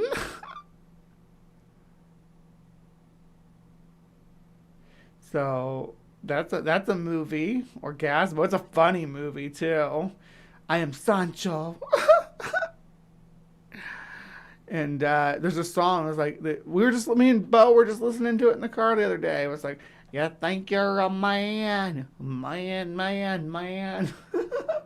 That's from Orgasmo. Me as a kid, I had never thought about anything like that before. Yet now, as an adult doing old world research, we find that nothing on this earth is really new, and everything, really history itself, seems to repeat itself. And I find that when I end up with my family rewatching these old movies or rewatching Marvel movies, there are a lot of references to this. Imagine calling Marvel movies old movies. Oh, baby. When I think old movies, I think of like movies up into the 1950s, right? Like Hammer horror movies are the last movies that I classify as old movies. But maybe that's because I'm old, right? But like, I guess I think like Texas Chainsaw Massacre and Jaws and The Exorcist. Those are the kind of cinema that I think is modern cinema, and that's like mid to late 70s. Hidden history research, the Odin Ray and the Odin Force, and even in movies like Star Wars. I mean, it's clear as day that the Force in Star Wars comes from this research on the Odin Force by Reichenbach. So, show me any examples that George Lucas used Odic Force as an inspiration for the Force in Star Wars. Show me any example of that at all. I just want to leave this last article with you. I'm going to let you guys read this one yourselves. I want to hear your thoughts and comments down below as I continue research onto the Odin Ray and the Odin Force and all of these Odic or old world life force abilities and the different ideas that we've gotten from a variety of different cultures. I want to take a deeper dive into that soon, but I thought it was essential to share some of these initial ideas with you and share these two articles with you so I could get a better understanding from you guys of what you think. So leave your comments down below. Please hit the thumbs up so I can continue making this cool content for you. And I will talk to you very soon on the next video.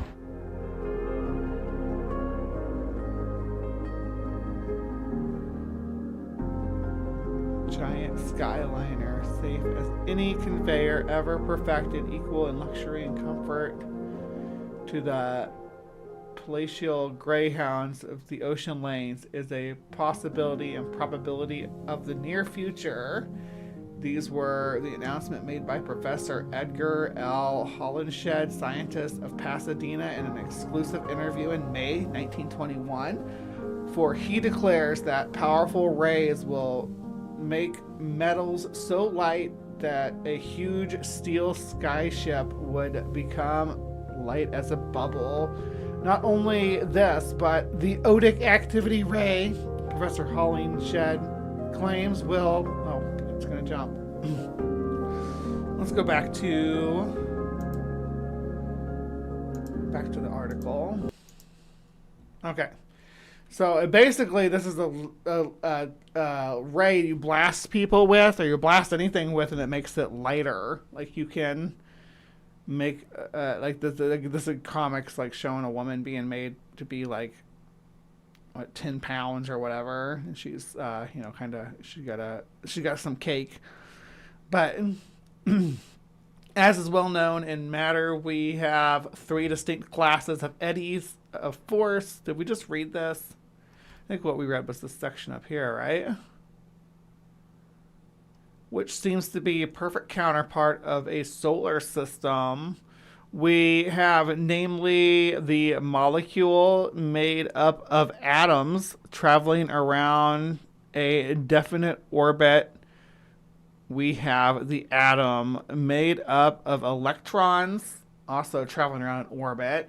And electrons have been found to be made up of still smaller particles, all also traveling in circular progression. Thus, we have 3 distinct phases of force and matter. We have the 3 distinct phases of actions and bodies of amperage of electricity. The world is more or less familiar with positive and negative sides or phases of electricity, but I have proved by experimentation that there is a dominant third phase in all forces. That is, there is a positive, a negative, and a dominant or solar manifestation, as 3 phases of force are at definite distance apart in the point of speed, and their relationship is like 3, 6, and 9 on a ruler. So I'm thinking that the Odic force, if you master it, you'll be able to control your own buoyancy. Which will be, I mean, you won't be able to fly if you master the Odic force, but you should be able to do super jumps, right? Be able to do a floating leap, which is kind of what I do in my dreams. So if I swim, which I do in my dreams, that's how I fly in my dreams. Like if someone's chasing me, I can run and jump. I don't really fly. I can hold my breath, and I can kick and swim through the air to get away from them. And sometimes my feet are like right there where they can kind of grab at them, and it's like stressful. And I have to hold my breath. If I let it out, I start to come down. But I can kick off of stuff to get higher. So obviously in my dreams, I've mastered the Odic force. What I need to do is work on mastering the Odic force in the waking world and become a superhero. I think if you master the Odic force, you could walk on water.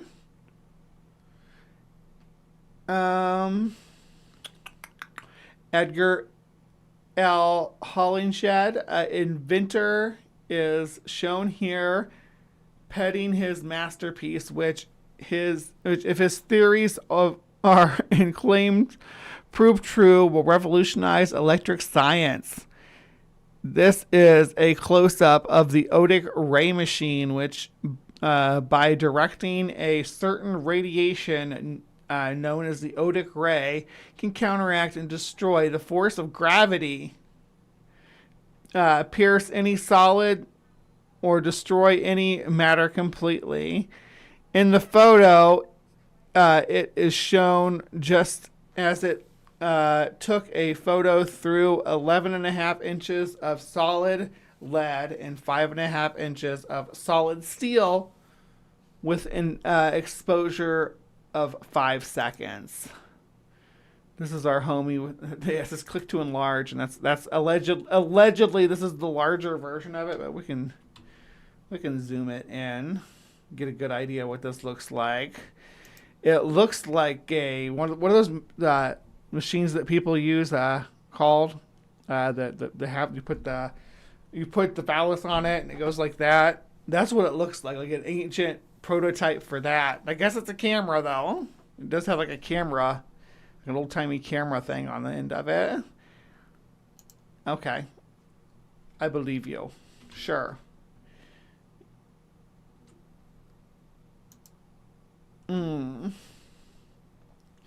As is well known in matter, we have 3 distinct classes of eddy forces. Blah, blah, blah. We just read that. Here's where we were. The newly discovered Odic ray ought to cut her weight, if not her bulk, and tickle her to death. Bwahaha. Spooky season. And it could be made to pay. Considering electricity or any of the so-called natural forces of nature from this standpoint, we find that we have, in reality, 2 forces in one. We have the rectilinear action and also the rotating action in all forces. We can illustrate this action by considering a stream of water. Okay, so we can do analogies and stuff. Blah, blah, blah.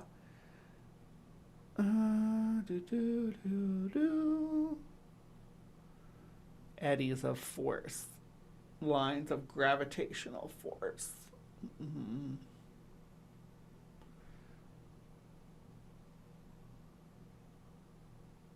So, yeah. Oh, my goodness. There's a lot to go over here. We're kind of running out of time, though. So, let's end Odic force right here.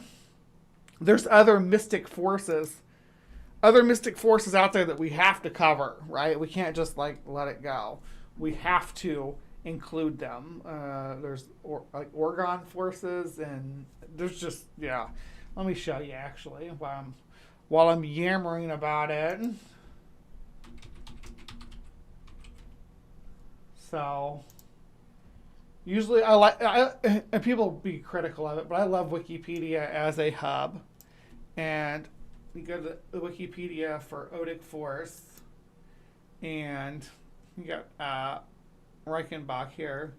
But what you can do is you just go down here and talk about all these other mystical energies and Calerian photography. We got Aether, or Ether, however you want to pronounce it, Mana, Orgon, Ur,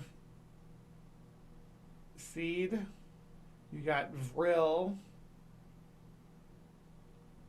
Yeah. So there's a lot of mystic woo energies to deal with.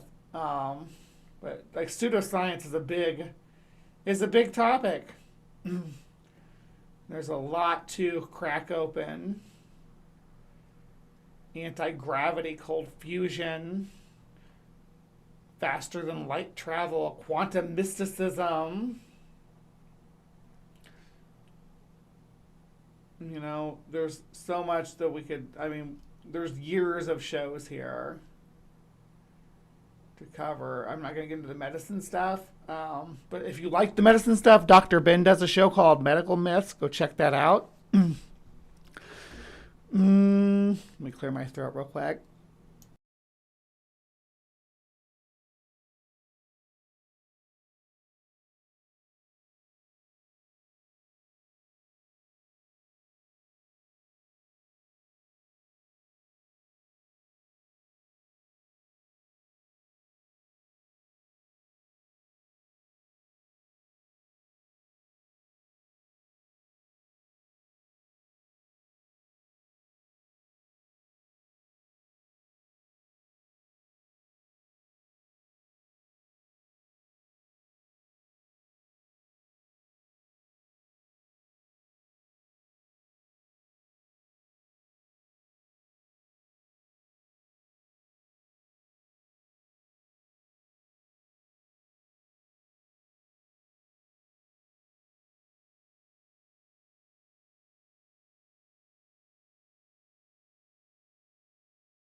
Oh, I covered I muted to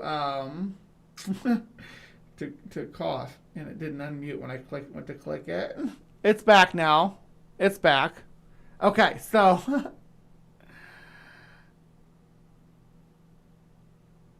use the Odic force on the audio.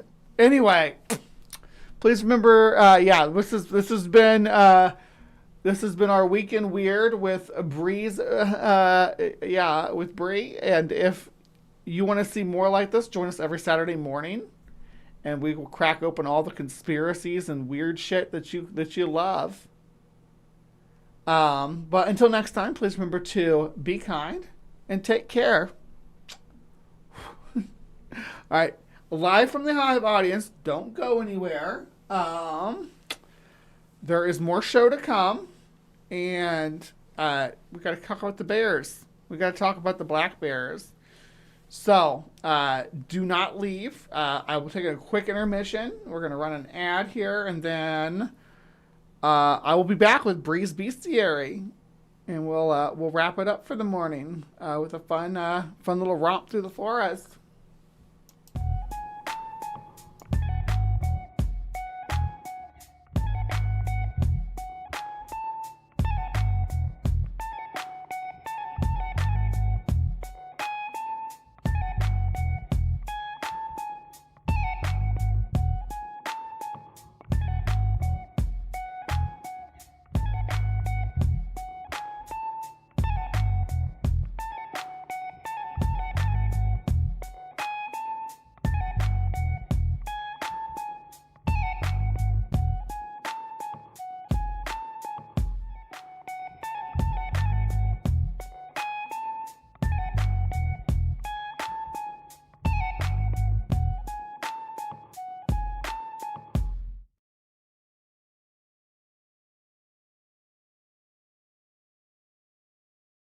We're talking about is licking toads to get high.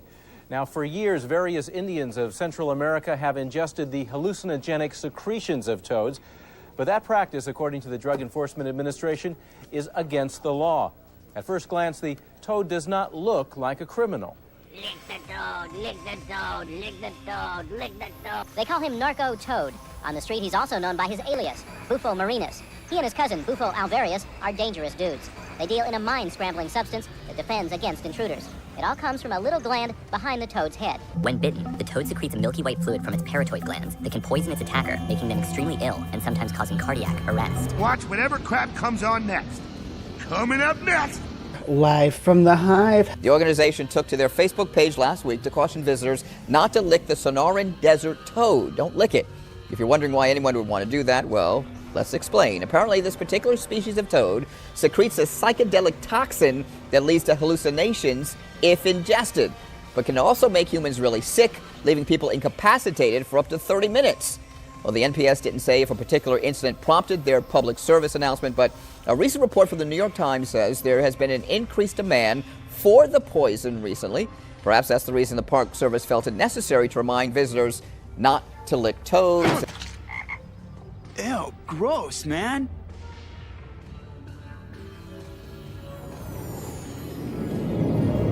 You okay?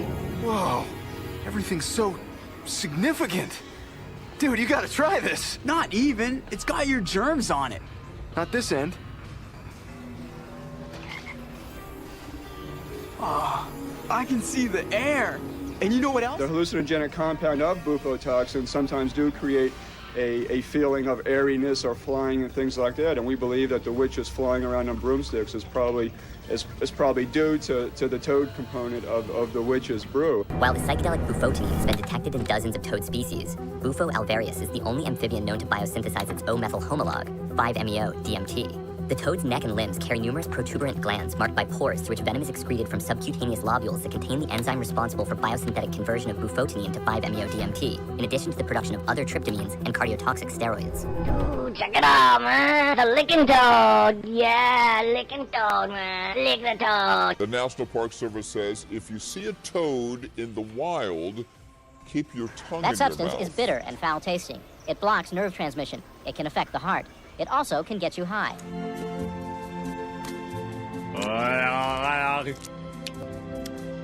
Nothing. Oh, here we go. Yeah. Homer? Huh? These are crystallized secretions from a toad. A substance like this killed 4 people in Australia last year. In fact, possessing the secretion with intent to use it to get high is a federal offense. In order to do any legal action against the person, we'd have to prove drug intent, that you, like conspiracy to lick a toad or conspiracy to sell a toad to lick or something of that sort. Anything yet? Are you sure you're licking right? Yeah. I don't get it. It's supposed to pack an awesome buzz. If you want to get one of these toads, forget it. The zoo tells us that Bufo marinus is restricted in California. The toad has been introduced in places like Florida, and it's done a lot of damage there. It's also a potentially dangerous toad, and certainly one you would never want to lick. Sylvia? Never. Ever. Ever. No. Okay, thanks. All right, my beauties, my bees, good evening. It is time for Breeze Bestiary. So we are doing Autumn of the Maneater, where we talk about, and now that I think about it, what I should have done with this whole Maneater series that I've been doing on Breeze Bestiary, since it's stretched out longer, is for the summer of the Maneater. I should have done like maybe sharks and reptile or fish and reptiles, and then in the fall did like bears and carnivores or something, or carnivoras, something like that. But it's all scattered all over the place now, and that's fine. It's not hurting anything. But we've done multiple episodes of this at this point. What are you doing? Stop that. My mouth's acting weird. Okay, so we've been doing this Maneater thing for a few months now, since June. Let's see. I think we started with hyenas, didn't we? I think that's what it was. We started with. Yeah, okay, so we started with hyenas. We did both spotted and we did striped hyenas, because they both attack people. Striped hyenas attack people a lot more than you'd expect, actually, being the little guys that they are. They're not all that little, don't get me wrong. They're pretty big animals. And then we did bull sharks, which are, one of the most prevalent sharks, especially in shallow water. We did tigers, of course, because we're natural prey. Then we did great white sharks. And then we did leopards. And then we did brown bears. We talked about the one that attacked in Japan. And then we did lions.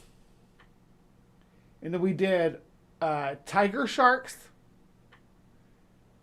And we did polar bears. We did saltwater crocodiles. We did pumas. We did pythons. We did dingoes. We did American alligators. We did wolves. And now we are doing black bears, American black bears, to be specific. And to take us on this adventure through American black bear country, I have one of my favorite channels, Scary Bear Attacks, which is doing really good, 120K subscribers. They have Scary Animals Attacks channels too. I think they do the same videos on it, sort of, but yeah, but they have a lot of videos about bears, a lot of videos about black bears. You could you go through here and look and see it's black bear attacks are not like rare, right? And we're covering just one of these attacks today. So we got 10 minutes of this. Bear attacks. If you like this episode, please remember to hit the like button and leave a comment or two, then subscribe and click on the bell to receive notifications of whenever We're subscribed. Let's go We on a bear release attack. new videos. Also, please remember to share them to your social media. Welcome back to Scary Bear Attacks. Today's episode whisks us away to about 100 miles north of Phoenix, Arizona, to a place just outside of Prescott called Groom Creek. It isn't exactly the back 40 here, as there are homes all around this rural development. That is not too far from where I live. There are even a few small businesses nearby. The terrain is hilly and covered with stands of spruce, pine, and juniper trees. There are an average of 300 trees per acre here, which is high density. The wildlife in the area includes mule deer, elk, pronghorn antelope, turkey, and javelinas, to name a few. The Javelinas. They don't pronounce the J. It's javelina. I know because I am, like, I actually came out here to become a javelina. I just haven't been all that successful at it. I've been forced to do human shit still. I just want to destroy golf courses and raise adorable baby javelinas. Is that like is that too much for a girl to ask in life? Just to be able to raise little baby javelinas and destroy golf courses and fight capitalism and get iced coffee like delivered to me from fans, from javelina fans. What is my ethnicity? I am literally basic white girl. I don't have any ethnicity. I am Irish, German, Polish. Yeah, in Greek. So I'm an American mutt, just made up of various groups of white people. I have a little Cherokee in me, allegedly. I think everybody from the Midwest says that. Everybody, all the Appalachia people claim to have not only that, it's always an Indian princess, or some nonsense. Dominant predators in this area include mountain lions, coyotes, foxes, bobcats, and black bears. It is in this scenic and peaceful setting that our episode takes place today. At 7:40 a.m. on Friday, June 16, 2023, 66-year-old Stephen Jackson was sitting down at a table on his rural property to enjoy a morning cup of coffee. He was building a cabin on some land he owned and was just beginning to plan his workday. He was from Tucson and recently relocated to his land in Yavapai County. Well, even though he can't pronounce javelina, or didn't know how to pronounce javelina, his editing is good. I like Scary Bear Attacks, don't get me wrong, and I like his voice. Even though, like I've said before, it kind of reminds me of Praise That I Am, the apologist. He's like a good version of it. County on a quiet wooded lot. Stephen had been camping here regularly and enjoyed the peace and serenity. Whenever he came up to work on his cabin, Stephen would sleep on a hard-shell pop-up tent mounted on a rack over the back of his truck bed. It was made by a company called Roof Nest and was the state-of-the-art in camping. I could literally live in one of those. That'd be awesome. It provided an elevated sleeping area which would be sure to keep you safe from any animals which may wander into your camp. It had a reduced vulnerability to being attacked by an animal like a bear, who would find a ground-based tent easy access, even though this kind of encounter rarely happens. Users describe this means of tent camping as granting a sense of security more than ground tenting it. Stephen's neighbor, David Montano, described him as extremely intelligent and very friendly. So, as far as my Irish ancestry goes, my family came from, like, I don't know if I'm pronouncing this right, from like the Kinsale area. That's where not the McCune side. I don't know where they came from. That's where the Ford side of my family came from. So yeah, McCune and Ford are my ancestry names, my my main lineages, the name carrying lineages that made it to me anyway. So very Irish. I look pretty Irish, right? But I mean, I could also, like, when I was working on the other side of the mountains in El Paso, sometimes I would respond in German to my Uber drivers so that they wouldn't try to talk to me in the morning. So, because I'm like tall, blonde German woman going to the translation office, to like a office where we do translations, and they assume it's a language translation. No one ever realizes that it's like, you know, medical information translated into layman's terms. Because that's kind of my specialty, my niche, where I work, with the area that I work in is taking medical jargon, pharmacy labeling, FDA guidelines and stuff like that, and making them understandable for like normal people. Translating them for normal people. Sometimes there's a little bit of math involved with it, which kind of sucks. But anyway, why am I talking about this when I'm supposed to be talking about bears? The two had exchanged phone numbers when they first met several years back and had been friendly neighbors ever since. Montano liked Jackson and enjoyed how happy he always was when he was up on his property. He and Jackson's other neighbors would while away hours on his property, chatting. He looked forward to the completion of Jackson's home and continuing to build their friendship. As Stephen prepared his coffee, he set up his typical morning ritual, a comfy camping chair by his table only a few yards from his cabin site. As he relaxed, he had... Yeah, if you have any idea where the McCunes are from in Ireland, frickin' tell me. I would love to know. I'd love to know where that side of my family originates from. no way of knowing there would be a dangerous visitor to his site on this day. With Stephen's back facing the wooded part of his lot, I can't stand it. I want to boop him nose. Do you ever boop the bear? God, if not friend, why friend shape? That kind of thing. You can eat me. It's okay. I'm hungry. I need you to get through the winter. It's more important than me surviving. So sustain yourself on my flesh, cutie pie. he couldn't possibly have seen the very large male black bear approaching him.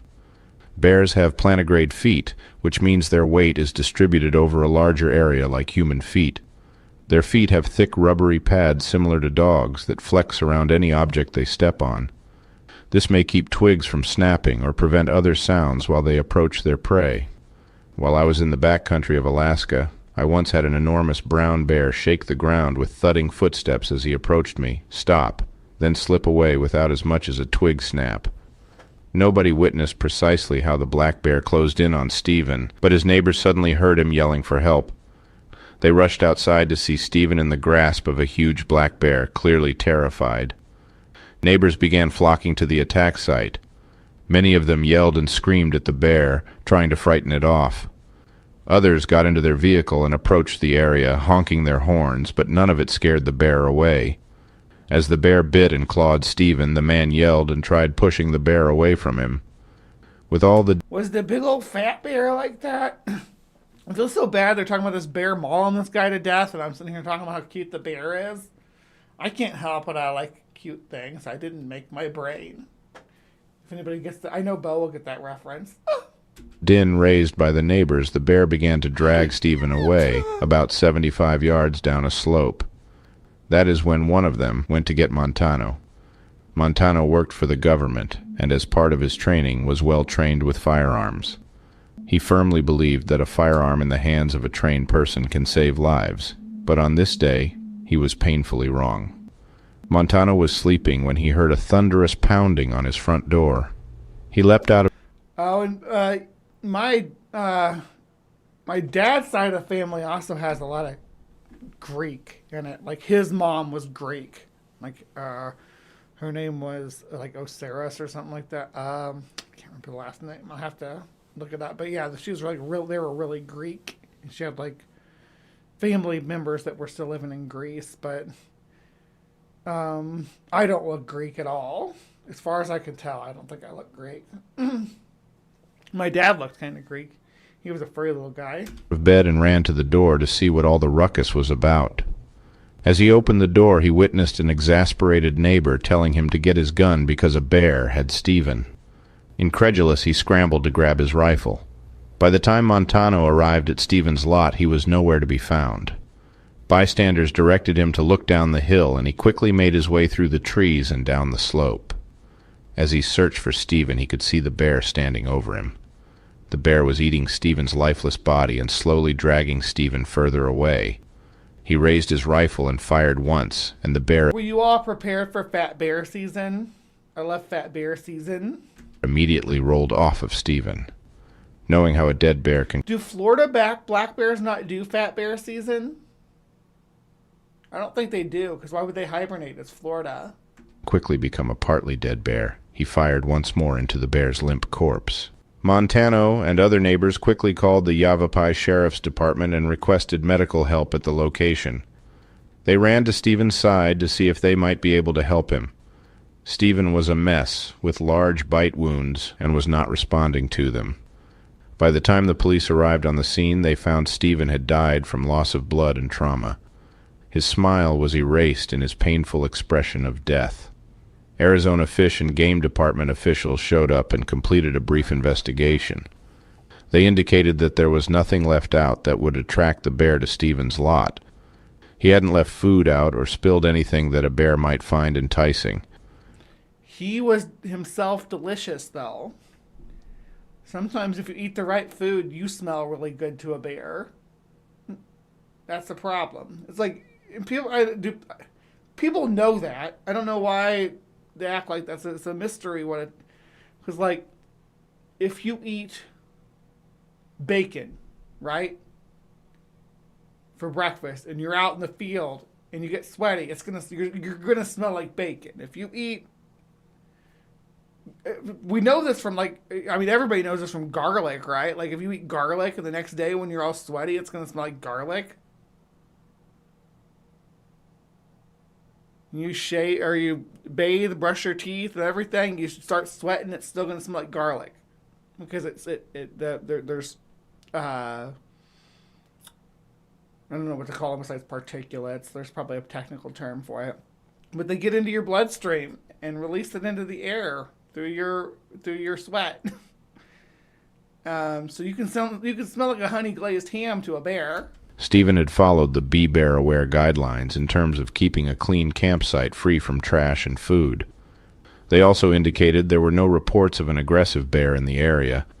It seemed this bear had never shown up on their radar as a problem bear. They took the bear's body for a necropsy to gain insight into why this attack happened.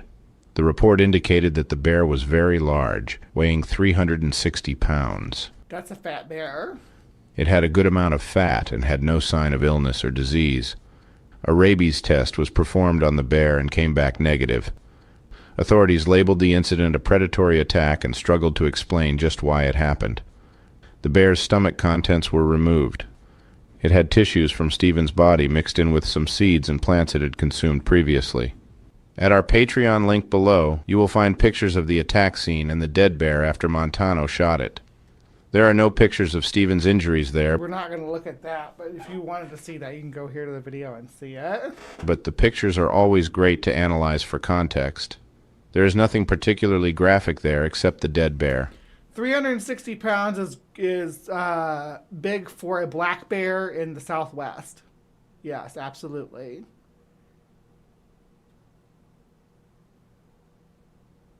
Depending on the time of year. Stephen's remains were removed and transported to the coroner's office for analysis, but it didn't take a medical professional to explain his death. Authorities thanked Montano for dispatching the predatory bear before it could hurt or kill anyone else. They said that they avoided having to conduct a hunt for the bear since it was killed at the attack site. His neighbors, friends, and family were saddened by the manner and suddenness of Stephen's passing. Montano recalled how Stephen was looking forward to enjoying his remaining time at his favorite place on Groom Creek, and now he will stay there eternally. Since 1990, 15 people have been attacked by black bears in Arizona. Stephen's attack was only the second human fatality in over 12 years. There are reportedly only 2,000 to 2,500 black bears in Arizona, which makes Stephen's attack even more puzzling. After reviewing the details of this episode, I have some questions for you. We have reported in our episode on bear repellents and attractants that bears are drawn to the smell of coffee grounds. Do you think it was Stephen's early morning cup of joe that brought the bear to him? Do you think bear spray would have prevented this attack? I kind of do. I kind of think that coffee is one of the things that pops in my head when I think about the stuff that you smell like, regardless, if you consume it. Coffee hangs on really strongly on your urine, and the guy had to have been urinating.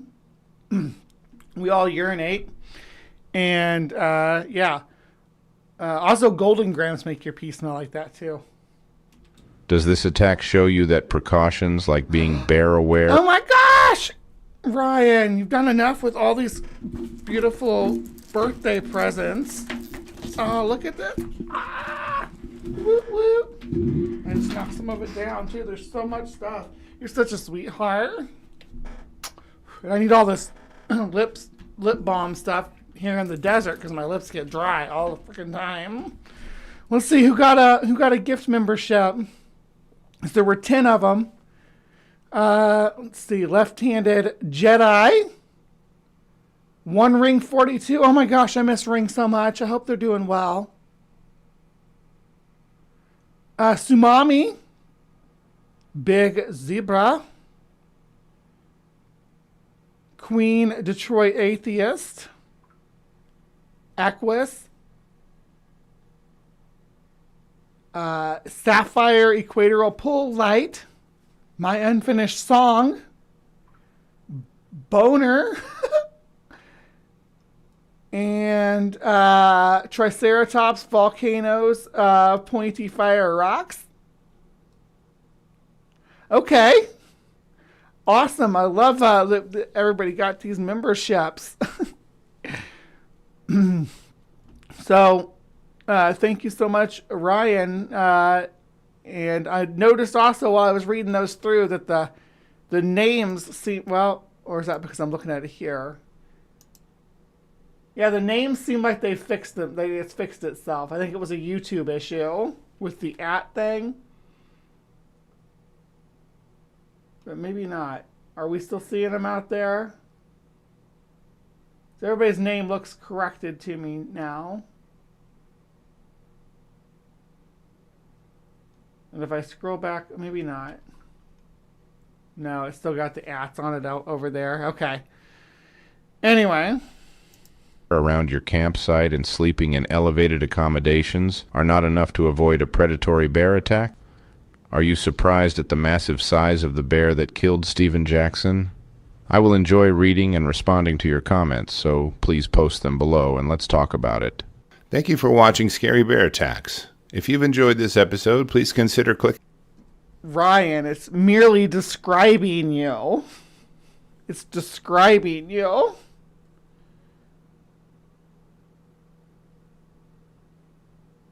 Okay.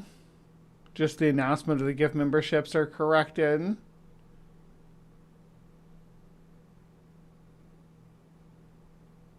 Lame. I imagine there's probably something I have to do to get it corrected. I'm going to close up Bree's Bestiary, though. Hope you enjoyed this section on the fatal attacks by American black bears. Don't know if we have anything set up for next week yet. Nope. Nothing set up for next week yet, so it'll be a surprise. Okay, I got a few still left. Do you want me to do Piranha? I can do Piranha. I did a Piranha video before, too. It's been a while ago, but let's see, it was.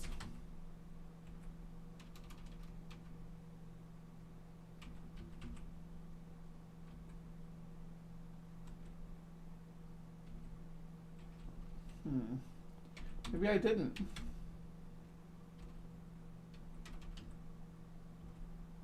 No, it doesn't. It doesn't show on there. I remember doing one. I'm doing something on piranhas.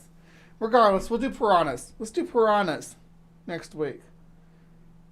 We'll see if we can actually find. We'll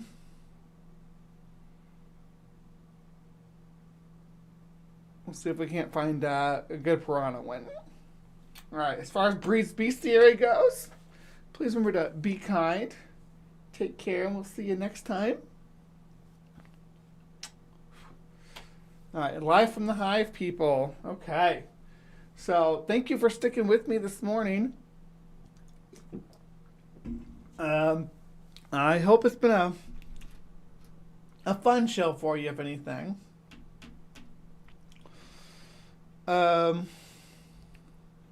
Life updates. I just got here to Las Cruces. I'm still looking to see if I can't find some work locally. Just not been going very well, unfortunately. I love this city. I walked around a bit. I got some clips and stuff with the mountains and some of the wildlife. And the mountains here are so beautiful. They're called the Organ Mountains. And they're like igneous mountains. So they're like really steep and lumpy and weird looking. I call them the Witchy Mountains. I want to put my witch's castle on the top of them. They're built for it. But tonight there is a vampire masquerade that I'm going to. I'm not sure what I'm wearing yet, but I'll share some pictures up on different social media stuff. Should I start sharing my pictures and stuff on the live or the Hive side channel as well? Like if I take cute outfit pictures and stuff. I just feel like I'm trying to like it's a science channel and I'm trying to make it about me, but I think my audience comes here for me, right? The whatever I'm talking about.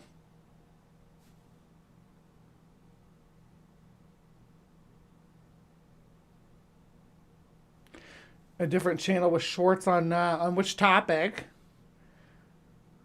I need to do more shorts. I don't do enough shorts, but most of the time I do shorts. It's just like a little quick update video and stuff. Instead of just content, it's like I treat it like it's supplemental to the content. And maybe I should make more just short content or clip more short content. I got the video. I got myself framed for it. I need to do it. I'm just not good at what I think. When I think is interesting, and when I think I'm saying something interesting, is different from what YouTube thinks is interesting. Because like when I try to clip out content for a short, it doesn't get any kind of traction at all. I don't know. I'm just bad at it, I guess. Yeah. The algorithm doesn't like me no matter where I go. Like I said, I've been doing this show for almost 5 years now. It'll be 5 years in April. Or March. No, April. I'll have to look. It's about 5 years though. Regardless, I only have, and maybe I just suck, I don't know. I only have like the 1,300 some subscribers, right? Not that I'm complaining. I'd rather have I almost have 1,400. I love my 1,400 or 1,382 subscribers. I love you all. Thank you so much for supporting me. I wish YouTube loved me as much as you guys do. You show up, you come hang out, we have a good time. We talk about silly stuff, and we show each other love. We promote each other and lift each other up. Yeah, I never know what to clip. I never know what other people would want to see me say. I say funny stuff. I say serious stuff. I do like serious takedowns. That's one of the things that I thought, because there was like, oh, I debunked this cryptid. I know exactly what it was, and I make a clip of it, and nobody watches it. Yeah, but you all keep me going. I don't do this because it's like I'm trying to make money off of it. I didn't even, when I started this, I didn't have any need for any additional money. All the proceeds I made went back into the community. I was, top tier patron here and there and everywhere for different people in the community because I was doing just fine. So anything anybody sent to me, I just filtered back out into the community. Now I'm not doing that anymore. Now I'm actually living off of this, or trying, not trying to. I shouldn't even say I'm trying to. I'm just kind of like in the position where I have to live off this and the other work that I do, the adult stuff. That's what I'm surviving off of right now. What's keeping food in my stomach. So it kind of sucks. And like I said, I'm in the market, but things are just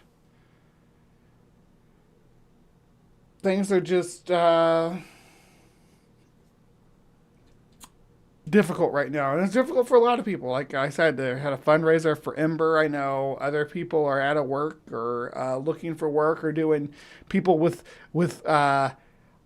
degrees like are doing DoorDash to get by. Even in my own household. So there's things happening. All right. What did you say, Maya? Oh, you got to show yourself looking for cryptids, failing, and then crying about it in the woods. That's what they mostly do. Or just deciding that any little twig snapping or critter scrambling through the woods is a cryptid. That's what I need to do. I need to grift. That's the only way to make money, is to go out there and say, hey, yeah, actually, this is evidence of Bigfoot, because no deer runs through the underbrush like that.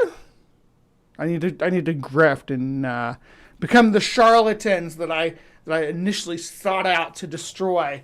Eventually, what's the expression? If you fight the person who fights evil long enough or whatever, becomes what they hate. I can't remember. Grift. Yes, that's exactly what I meant. You don't get money from being honest on YouTube. The algorithm doesn't like honesty either. Like we were talking, we have a YouTube, like a small YouTuber circle that me and Maya are a part of, and we were talking about that YouTube, like if you go into their algorithm thing, if you go onto their page and you go to the thing where it's like suggestions or whatever, and it'll have an AI that suggests that you freaking grift. It'll suggest like I question, whether or not what was it? It was black body radiation was the topic that we were talking about, that it was telling Bad Science Sunday to make a topic on. But it does shit like that to me too. It's like, well, why don't you make a video about how this Bigfoot hair was proven to be an unknown primate? And it's like, do you know what unnamed primate or unknown primate means? It means it's something that wasn't in their database.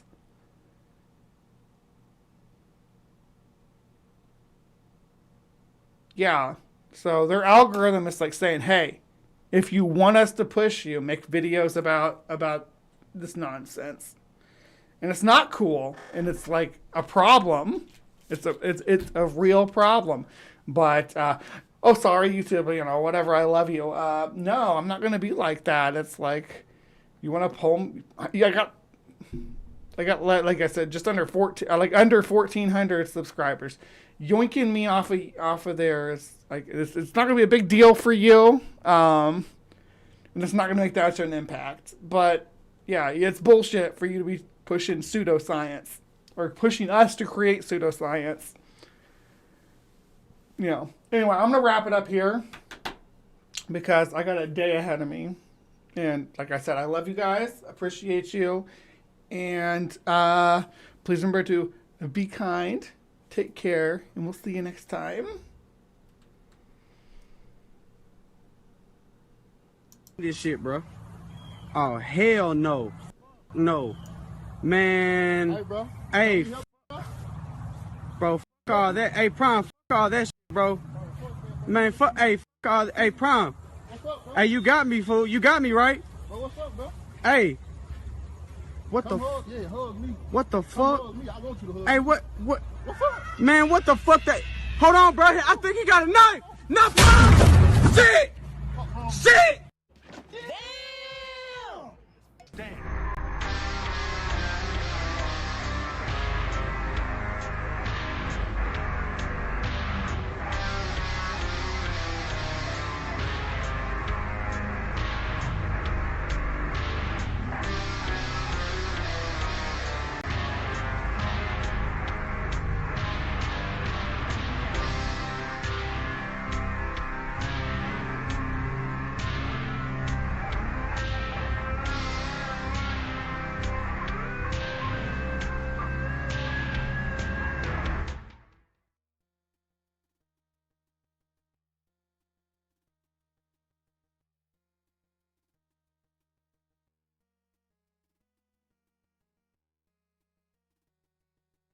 With all the noise, pseudoscience, and political rhetoric clogging the airwaves about transgender people, it can be difficult to understand what's really happening and what's really true. Good news, everyone! Welcome to The Transpositions, your compass in the rugged landscape of transgender issues. Here, we strive to be the beacon of authenticity, providing a platform that amplifies the voices and experiences of the transgender community. From breaking news to in-depth features to breaking down the real science, we are committed to fostering understanding, empathy, and empowerment for all individuals across the gender spectrum. Join us as we navigate the complexities, celebrate the triumphs, and advocate for the rights of transgender people worldwide. Together, we can redefine boundaries, challenge stereotypes, and champion inclusivity. Subscribe today. The link is in the description.